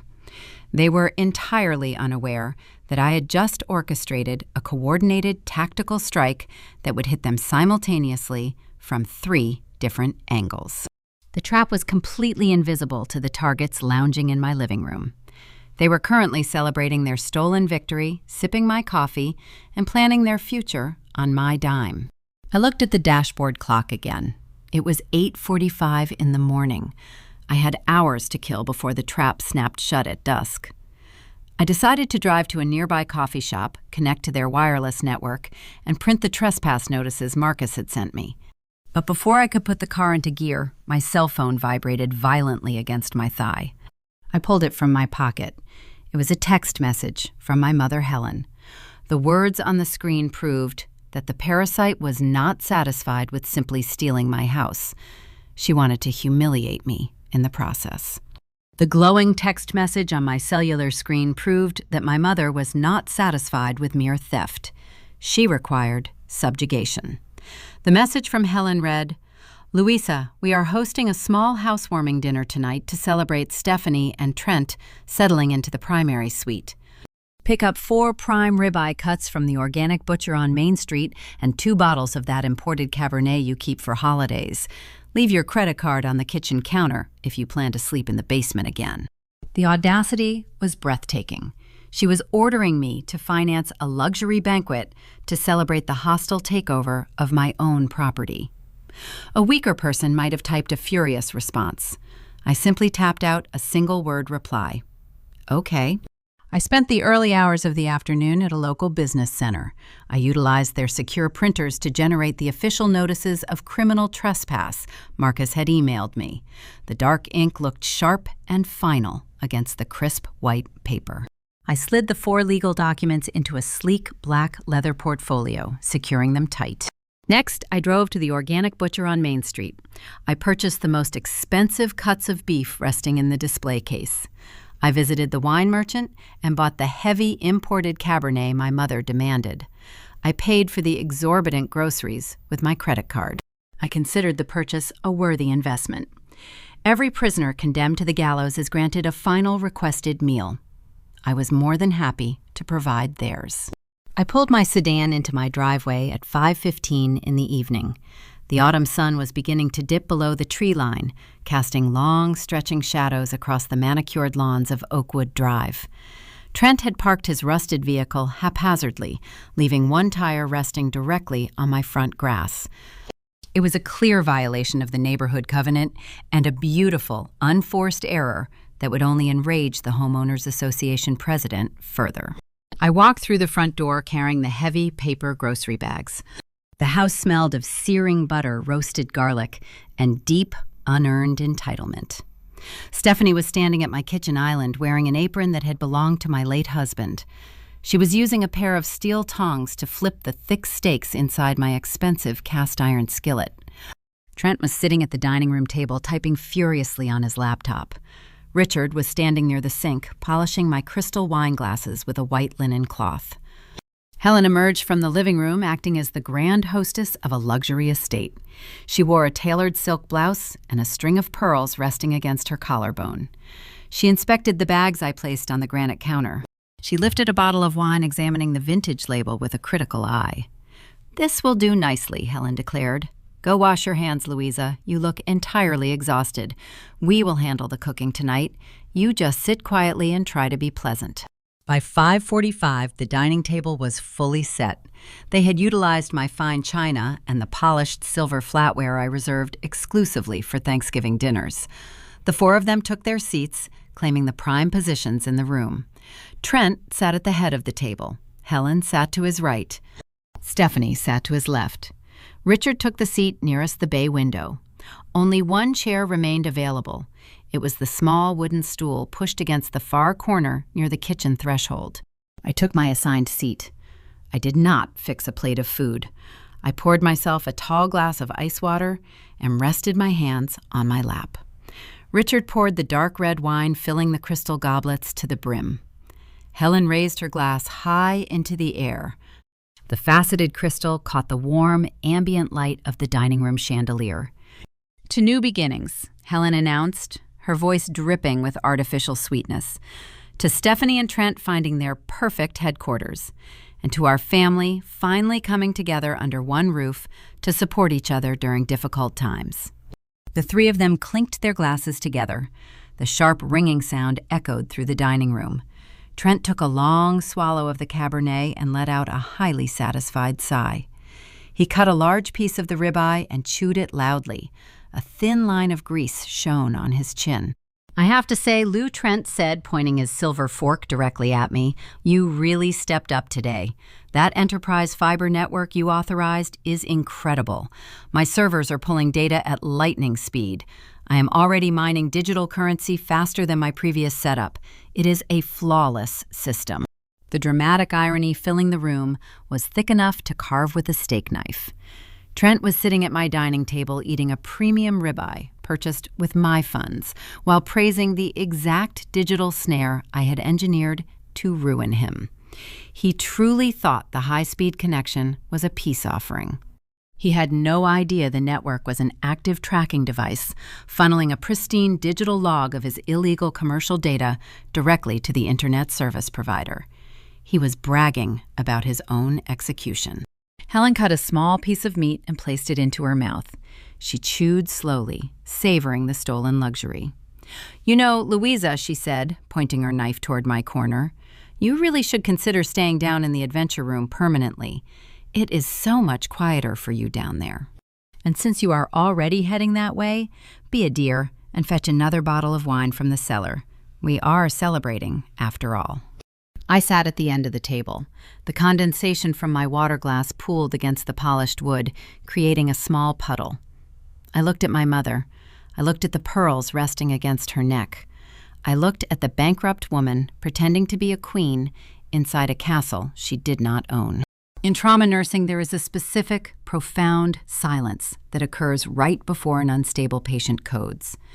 The heart monitor holds a steady rhythm for a fraction of a second, and the room breathes a collective sigh of relief. But the experienced nurses know the brutal truth. They know the silence is merely the calm before the alarms trigger and the true chaos descends. I did not argue with her command. I did not refuse her condescending request. I simply raised my glass of ice water. The frozen cubes clinked softly against the rim. I offered my family a genuine, chilling smile. It was the first real smile my face had formed since I walked through the front door the previous evening. "Enjoy the meal," I said softly. My voice was calm, carrying a smooth, melodic cadence. "Savor every single bite." Helen paused with her wineglass hovering inches from her lips. She narrowed her eyes, sensing a subtle shift in my demeanor. She expected sullen obedience or a tearful, exhausted outburst. She did not expect a calm, smiling host wishing her well. For a fleeting second, a flash of pure uncertainty crossed her features. The illusion of her total control flickered.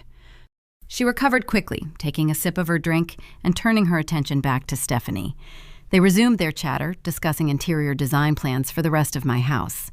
Stephanie talked about replacing my living room furniture with modern velvet pieces. Trent boasted about expanding his server racks into the guest bathroom due to the cooling requirements. Richard nodded along, happy to be included in the fantasy. I sat quietly, tracing the rim of my glass with my index finger. I glanced up at the digital clock glowing brightly on the face of the kitchen oven. It read 6:20 in the evening. The executioners were already mobilizing. 2 municipal police cruisers were likely turning onto Oakwood Drive right now, navigating the quiet suburban streets without their sirens active to avoid causing a neighborhood panic. Arthur, the tyrannical president of the Homeowners Association, was undoubtedly marching down the sidewalk, armed with his clipboard and a thick binder of community bylaws. My family continued eating, oblivious to the legal hurricane gathering strength just outside the front door. They laughed, they drank, they celebrated their cleverness.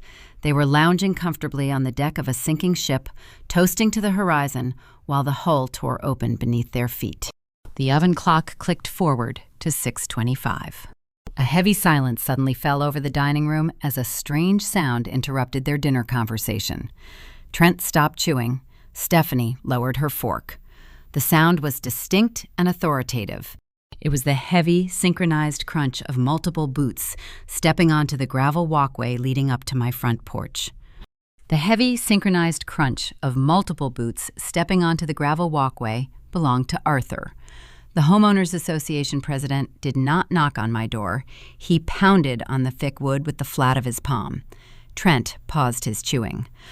Helen frowned, annoyed by the interruption during her luxury dinner. I remained perfectly still, sipping my ice water. Stephanie stood up and pulled the door open. Arthur stood on the porch, holding his clipboard tightly against his chest. His face was flushed red with strict suburban fury. He did not offer a polite evening greeting. He immediately issued a verbal citation regarding the vehicle parked illegally on the front grass. He then demanded immediate entry to inspect an unauthorized high-voltage electrical draw originating from the second floor. Trent stomped into the entryway, a piece of ribeye still in his hand. He laughed directly in Arthur's face. He called the older man a desperate hall monitor and slammed the heavy oak door shut. Helen shook her head, returning to her wine. She dismissed the encounter as pathetic neighborhood jealousy. I sat in my corner chair, maintaining my serene smile, while a sudden vibration in my pocket nearly stopped my heart. I pulled my phone beneath the edge of the dining table. It was a message from the municipal police dispatcher. A severe multi-car collision on the interstate had drawn every available patrol unit in the sector. My requested civil standby detail was officially canceled for the evening. The dispatcher noted the earliest available unit would arrive at 7 o'clock the following morning. The tactical extraction was delayed. My breathing grew shallow. 7 o'clock tomorrow morning marked the exact hour of the 30-day legal residency threshold. I had to survive one more night inside the infection without alerting the parasites to the cure. I spent the dark hours sitting in the damp chill of the basement. Maya slept soundly beneath the thermal blankets. I listened to the ceiling joists groaning under the weight of Trent pacing his stolen bedroom. The mechanical hum of his computer servers vibrated through the floorboards, a constant reminder of the stolen resources. Every minute felt like a physical weight pressing against my chest. Dawn finally arrived, breaking the horizon with thin streaks of pale morning light. Day 30. I climbed the wooden stairs, leaving Maya asleep in the lower level. I walked into the kitchen. The granite countertops were covered in the greasy remnants of their luxury dinner. Unwashed crystal wine glasses sat next to crusted plates. They treated my home like a hotel, expecting the invisible maid to clean up their debris. I did not touch the dishes. I brewed a single cup of black coffee. I sat at the kitchen island, facing the main staircase.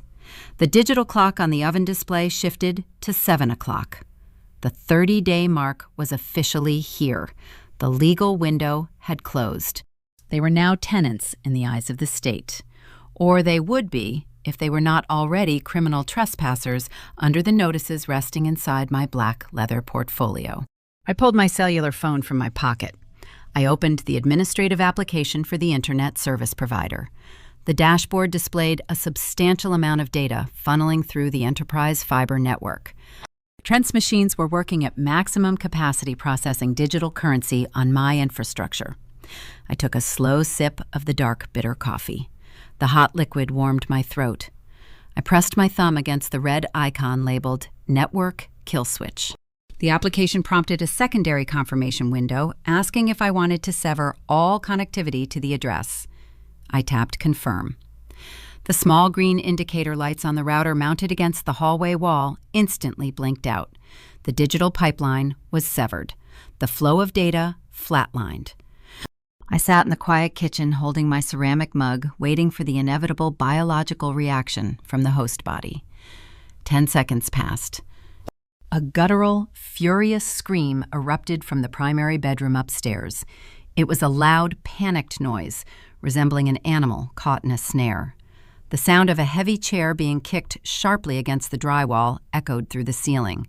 Heavy, frantic footsteps pounded across the second-floor hallway. Trent stormed down the main staircase, skipping the final 3 steps and landing heavily on the hardwood. His face was flushed a deep, mottled crimson. He wore the same rumpled clothing from the previous day. His eyes were wide and frantic, darting around the room until they locked onto me, sitting calmly at the island. "The network is dead," he yelled. His voice cracked with panic. "The entire fiber line just went dark. I am in the middle of a critical processing block, Lou. If those servers stay offline for another 5 minutes, I lose an entire night of digital yield. Fix the router right now." He stepped toward me, raising his arm and pointing a demanding finger at my face. He expected me to jump up, apologize, and frantically dial the internet company. I did not move. I took another slow sip of my coffee, letting the ceramic rim rest against my lower lip. The commotion drew the rest of the parasites from their slumber. Stephanie rushed down the stairs wearing a silk robe she had likely stolen from my closet. Helen followed closely behind her, gripping the banister. My mother wore her conservative sleepwear, her face tight with irritation over the loud disturbance. "What on earth is happening down here?" Helen demanded. She crossed her arms, standing beside Trent and glaring at me. "Why are you shouting at this hour, Trent?" "Louisa did something to the internet," Trent snapped, turning his anger toward Helen. "The new line just failed. I need it active immediately, or my business takes a severe financial hit." Helen let out a sharp, disappointed sigh. She looked at me with her signature expression of maternal disgust. "Really, Louisa," she chided. "Could you not manage a simple utility upgrade without complicating things? Call the provider and correct your mistake. Trent is trying to work, and we do not need this kind of stress in the morning." Stephanie crossed her arms, mimicking our mother's posture. "Seriously, Lou," she sneered, "you are becoming a total burden to live with. Just fix the internet so we can all have a peaceful morning." They stood in a unified hostile row, a golden child, a grifter, and a bankrupt matriarch. They believed their combined authority would force me into submission. They thought their public shaming would crush my spirit. I set my coffee mug down on the granite counter. The ceramic base made a sharp, definitive clink against the stone. I reached into the black leather portfolio resting beside my elbow. I did not pull out the criminal trespass notices. Those were reserved for the authorities. I bypassed those documents and retrieved the thick manila envelope bearing the crimson seal of the Hartford foreclosure law firm. I slid the thick stack of legal papers out of the envelope. I did not raise my voice. I did not stand up. I simply tossed the heavy packet onto the center of the kitchen island. The papers slid across the smooth granite, coming to a halt directly in front of Helen. The bold black text of the eviction decree faced outward. The commercial promissory note bearing Stephanie's Limited Liability Corporation name was visible just beneath the primary page. I looked directly into my mother's eyes. "Mold takes 3 days to remediate, Mom," I said. My voice was a cool, flat instrument delivering a fatal diagnosis. Bankruptcy lasts 7 years. The silence that engulfed the kitchen was absolute. The mechanical hum of the refrigerator seemed to vanish. Helen lowered her gaze to the documents resting on the stone counter. She saw the seal. She read the bold print. She recognized the exact financial ruin she had spent the last 30 days trying to conceal. The physical reaction was instantaneous. The arrogant color drained from her face, leaving her skin a pale, chalky white. Her jaw slackened.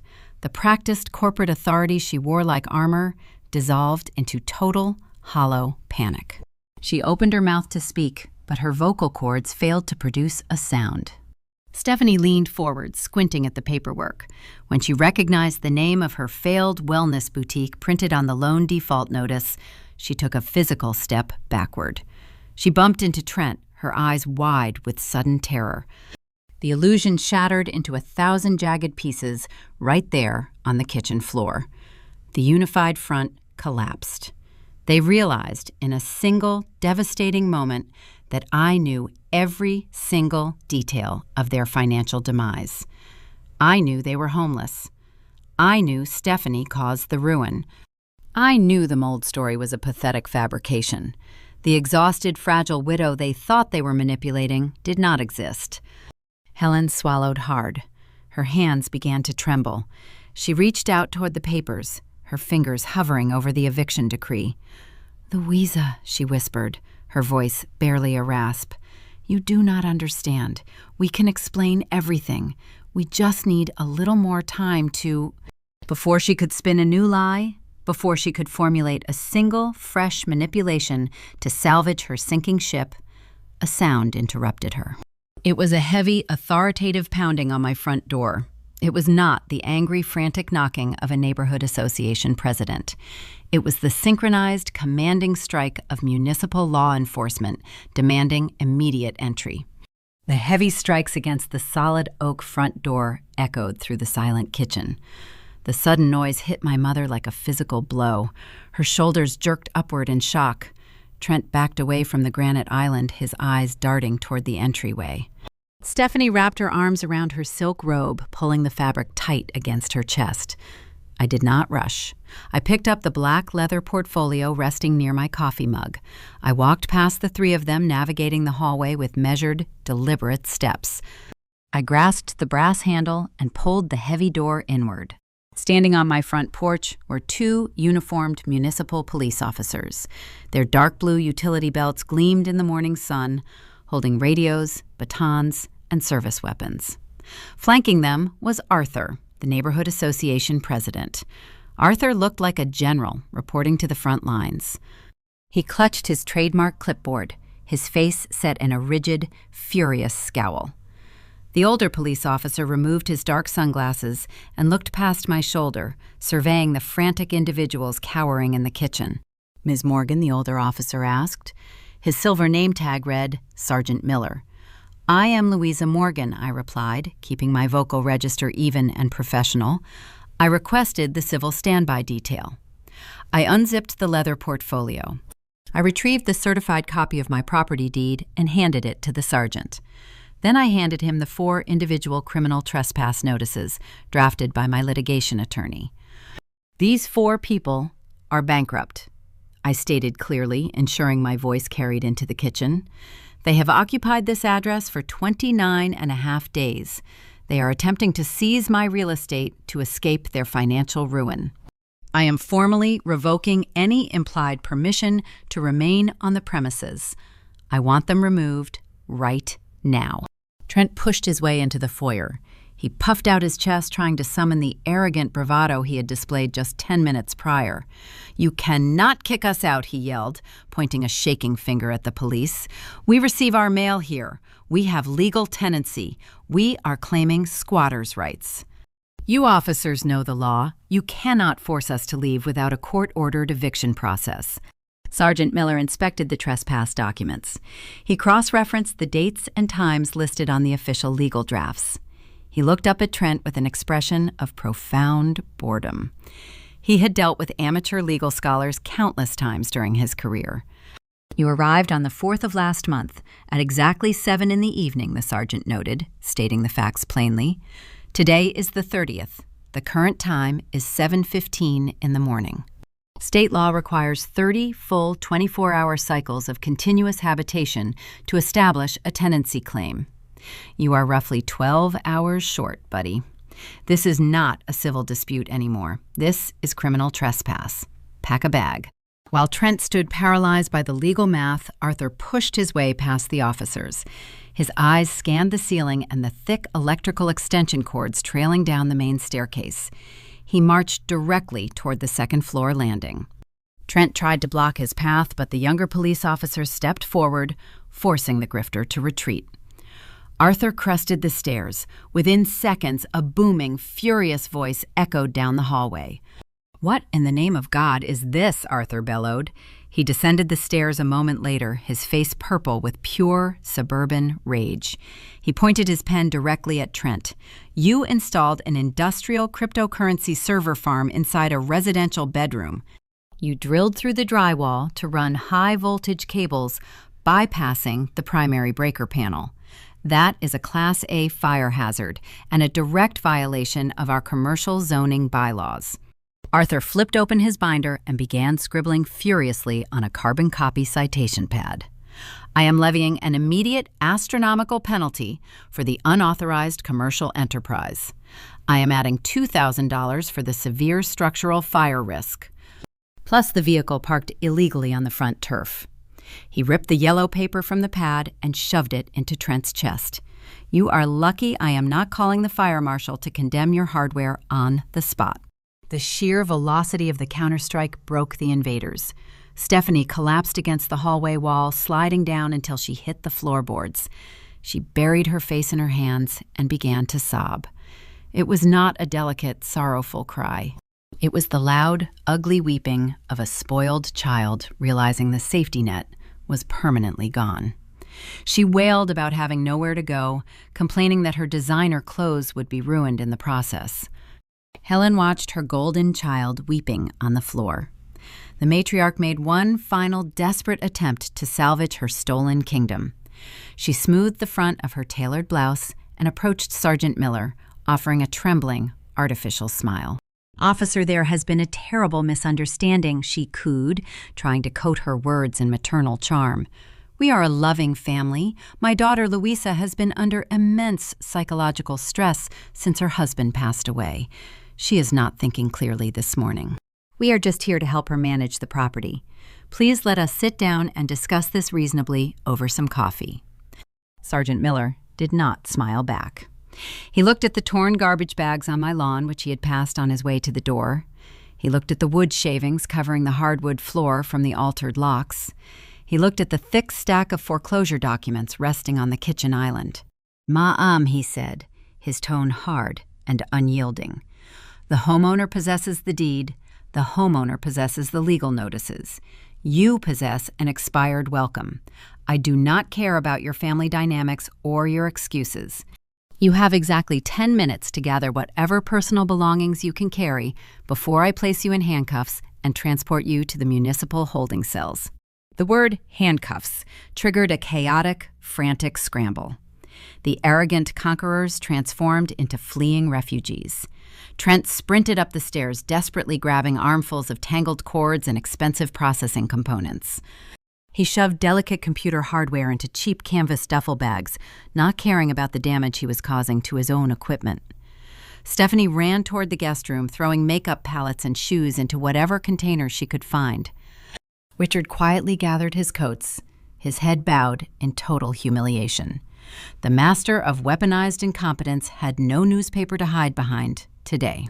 I did not help them. I did not offer them sturdy cardboard boxes or packing tape. I stood by the kitchen island, leaning against the cool granite surface. I watched them dismantle their parasitic camp under the strict supervision of armed officers.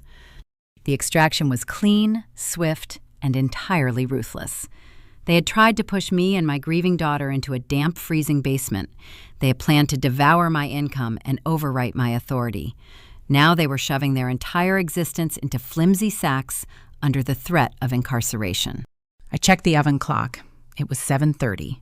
The house was being purged. The infection was being cut out at the root. The air already felt lighter, easier to breathe.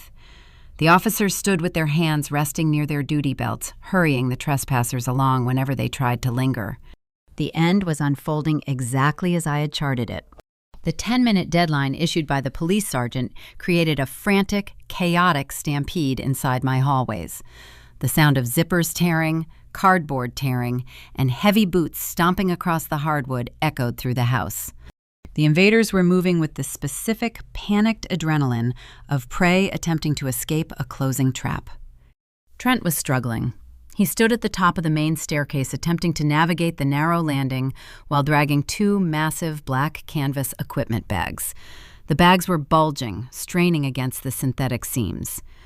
Inside those heavy duffels rested the expensive, high-voltage processing units, the intricate cooling fans, and the vital digital storage drives he utilized to mine cryptocurrency. The hardware represented the entirety of his phantom financial empire. He estimated the setup was worth over $20,000.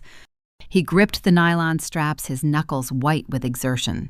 He descended the stairs clumsily, the heavy bags thudding against the wooden treads. He breathed heavily, sweat shining on his forehead. He ignored Stephanie, who was still crying near the front door. He ignored Richard, who was quietly carrying a small plastic bin of toiletries. Trent cared solely about preserving his illicit digital operation. He reached the bottom of the staircase and turned toward the entryway, intending to drag his equipment out to his rusted vehicle. I stepped away from the kitchen island. I walked deliberately across the living room, placing my body squarely in the center of the hallway. I blocked his path to the front door. Trent stopped. The heavy canvas bags dropped onto the floorboards with a loud, metallic crunch. He looked at me, his chest heaving. His eyes were wide, filled with residual panic and fresh hostility. "Move, Louisa," he barked. He tried to project authority, but his voice cracked slightly. "The police told us to leave. Get out of my way." I did not move a single inch. I maintained my posture, keeping my shoulders squared and my gaze locked directly onto his flushed face. I did not address the grifter. I turned my head slightly, looking toward the front porch. "Sergeant Miller," I called out, keeping my voice clear and clinical. "Could you step inside for a moment, please?" The older police officer separated from Arthur and walked back through the threshold. His heavy boots echoed in the foyer. He placed his thumbs against his utility belt. "Yes, Ms. Morgan, what is the issue now?" I pointed my index finger toward the second-floor landing. "Officer, while occupying my home, these individuals initiated unauthorized architectural modifications. They drilled heavy-gauge holes through solid oak interior doors, replacing my hardware with cheap locking mechanisms. They applied commercial latex paint over custom finishes, ruining the baseboards and carpeting in the process. Furthermore, they bored directly through the drywall to run high-voltage cables, causing severe structural damage to the framing." I lowered my hand and looked directly at the heavy, black canvas bags resting at Trent's feet. "The repair costs for the physical destruction they caused will easily exceed $5,000, I continued. "Under Connecticut's civil property statutes, a homeowner possesses the legal right to detain specific personal property belonging to an unauthorized occupant as collateral against a civil lien for malicious damages incurred during their stay." The color drained from Trent's face so fast he looked as though he might physically vomit onto my hardwood floor. He realized exactly what I was executing. He lunged forward, attempting to grab the nylon straps of his duffel bags. "You cannot do that," he screamed, his voice reaching a hysterical pitch. "That hardware is worth $20 grand. It is my entire livelihood. You are stealing from me." Sergeant Miller stepped forward, inserting his large frame between me and the panicking grifter. The officer rested his hand casually near his service weapon, a universal law enforcement gesture demanding immediate compliance. "Step back, son," the sergeant warned, his tone dropping into a dangerous, gravelly register. "Right now." Trent froze. His hands hovered in the air, shaking violently. "But she is taking my equipment," he pleaded, his arrogance entirely shattered. "Tell her she cannot keep my property." The sergeant looked at the drilled-out lock on the hallway closet door. He glanced up at the exposed drywall dust surrounding the new electrical cables dangling from the ceiling. He had spent his morning dealing with these entitled individuals, and he possessed zero sympathy for their plight. "You have no lease here," the sergeant explained, stating the reality with brutal simplicity. "You have no formal tenancy agreement, and you clearly caused extensive physical damage to her real estate. Ms. Morgan is well within her rights to pursue a civil lien against your assets to cover the repair costs. If you want that equipment back, you will have to hire an attorney and petition the civil court. Today, you leave it behind. Grab your personal clothing and walk out that door before I decide to charge you with vandalism." The absolute finality of the officer's ruling crushed Trent. The phantom entrepreneur was stripped of his machinery, his leverage, and his stolen sanctuary. He was reduced to a homeless, transient individual carrying nothing but a cheap nylon backpack filled with dirty laundry. He stared at the black canvas bags resting on the floor, his eyes wide with disbelief. He turned and walked out the front door, his shoulders slumped, entirely broken. Stephanie followed him, clutching a plastic garbage bag filled with cosmetics. She did not look at me. She kept her head down, hurrying past the police officers, eager to escape the humiliating reality of her failure. Richard shuffled behind her, carrying a cardboard box of shoes. He paused near the threshold, glancing in my direction. He opened his mouth to speak, but closed it a second later, realizing his weaponized incompetence held no power here. He vanished onto the front porch. Only Helen remained inside the house. The orchestrator of the entire conspiracy stood near the entryway, holding her silver metal clipboard tightly against her chest. Her tailored silk blouse looked wrinkled. The pearls around her neck seemed heavy, obsolete relics of a social standing she no longer possessed. She watched her carefully constructed survival plan disintegrate into dust. The smear campaign, the forged mail, the altered locks, none of it mattered against the cold, clinical execution of the law. She turned toward me.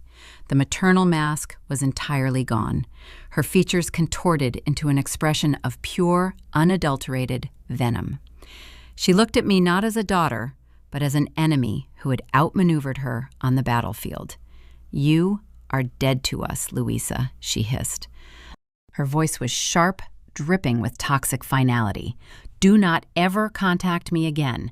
Do not ever ask me for anything." I looked at the woman who had happily voted to banish her grieving 8-year-old granddaughter into a freezing concrete pit. I looked at the bankrupt matriarch who planned to use the child welfare system to destroy my life just to secure a free bedroom. "That is the absolute beauty of this situation, Mom," I replied, offering her a final, genuine smile. "I never asked you for anything. I built this life. I own this foundation. You needed me to survive, and you burned the only bridge that could have kept you warm." I paused, letting the silence stretch between us. "I am the only one standing in this room with a pulse," I added, my voice dropping to a quiet, definitive whisper.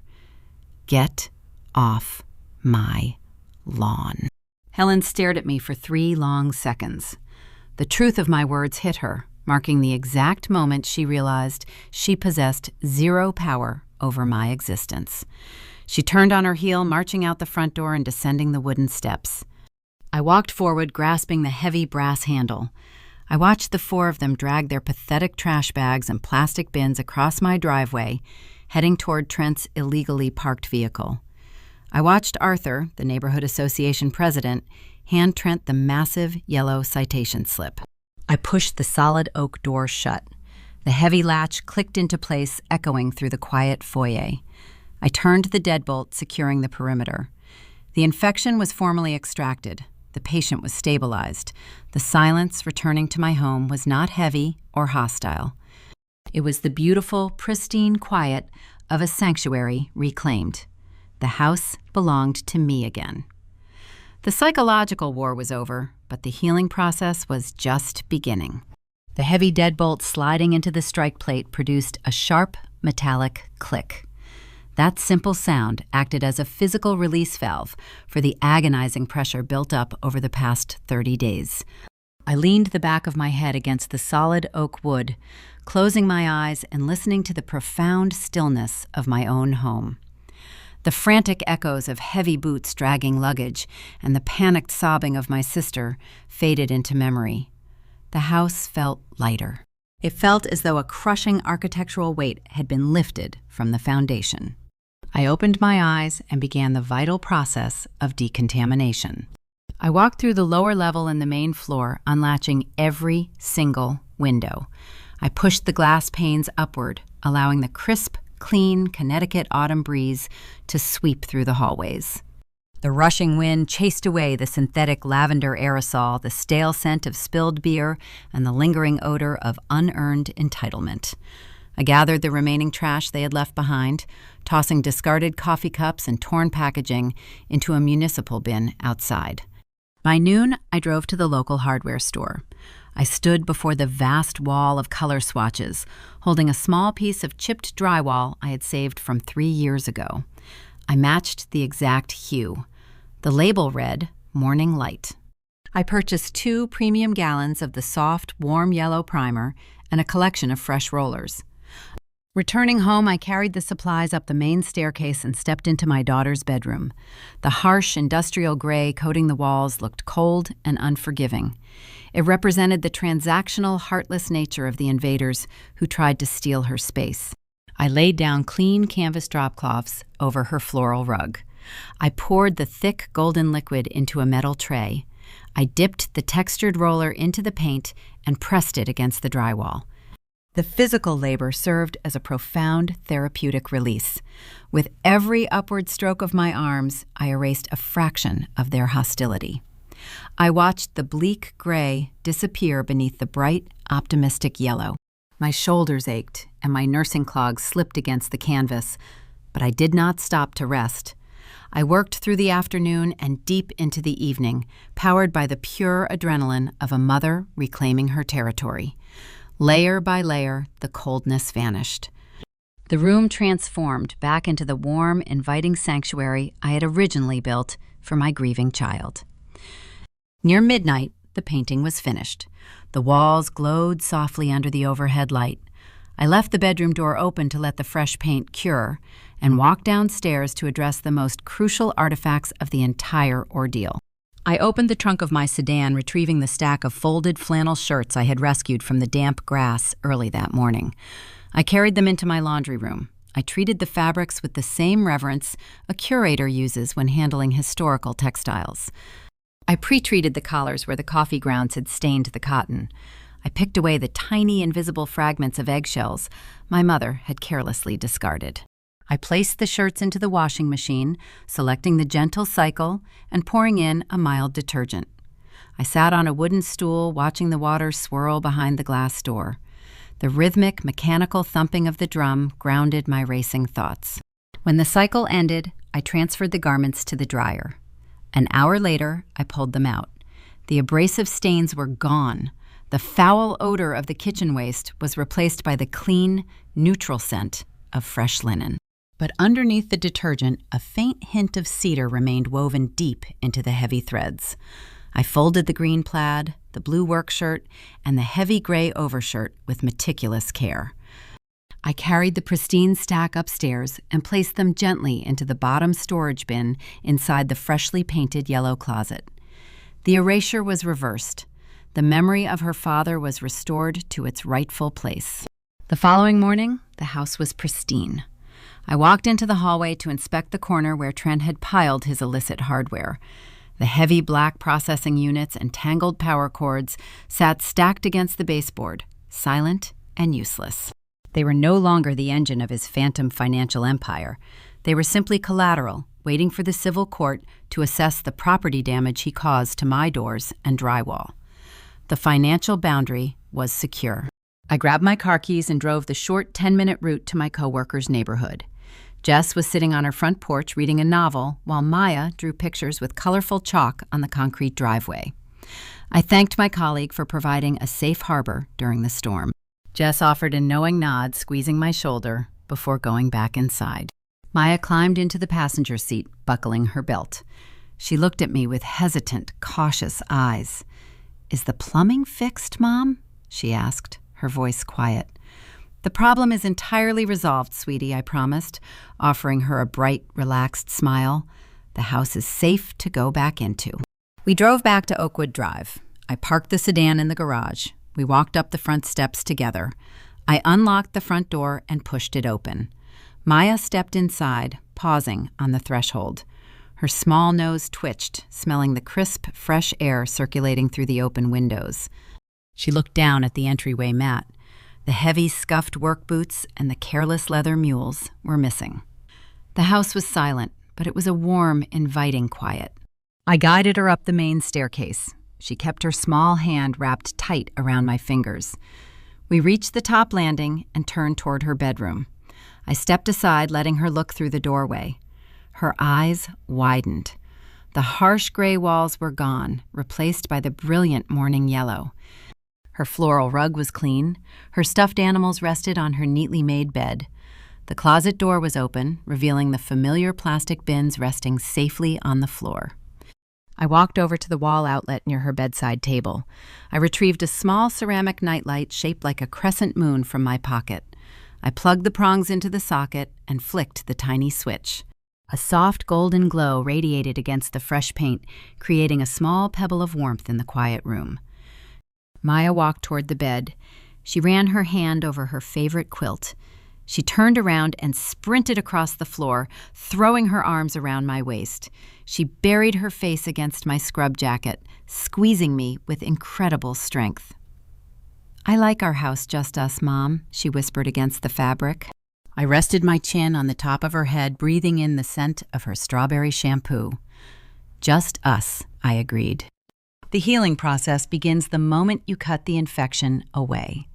For years, I believed that being a loyal daughter required absorbing the chaos my family manufactured. I thought maintaining the peace meant financing their failures and tolerating their insults. Society conditions us to believe that sharing DNA grants a person unlimited access to your resources, your energy, and your sanctuary. That is a dangerous, toxic lie. Setting a boundary is not an act of betrayal. It is a fundamental act of triage. You cannot save a drowning person if they are actively pulling your head underwater. You cannot heal a wound if the blade is still resting inside the flesh. Sometimes protecting the innocent, vulnerable people in your life requires you to stand in the doorway and legally evict the danger, regardless of their title. My mother expected a weeping victim. My sister expected a compliant servant. The grifter expected a silent financial sponsor. They brought entitlement manipulation and a desperate scheme to colonize the home I built with my own hands. I did not argue with their delusions. I did not scream on the front lawn. I did not engage in a meaningless emotional shouting match that would only fuel their twisted narrative. I utilized the clinical focus of my profession. I identified the threat, isolated the vulnerable, and gathered the undeniable proof of their ruin. I brought the receipts. I watched them walk away carrying nothing but the consequences of their own destructive choices. I reclaimed my peace, my property, and the safety of my child. The air in my home is finally clear. If you are listening to this and feeling the crushing weight of a parasitic relationship pressing against your chest, remember my story. You possess the power to change the locks on your life. You do not owe your foundation to people who refuse to build their own. Take a deep breath, assess the bleeding, and chart your own extraction protocol.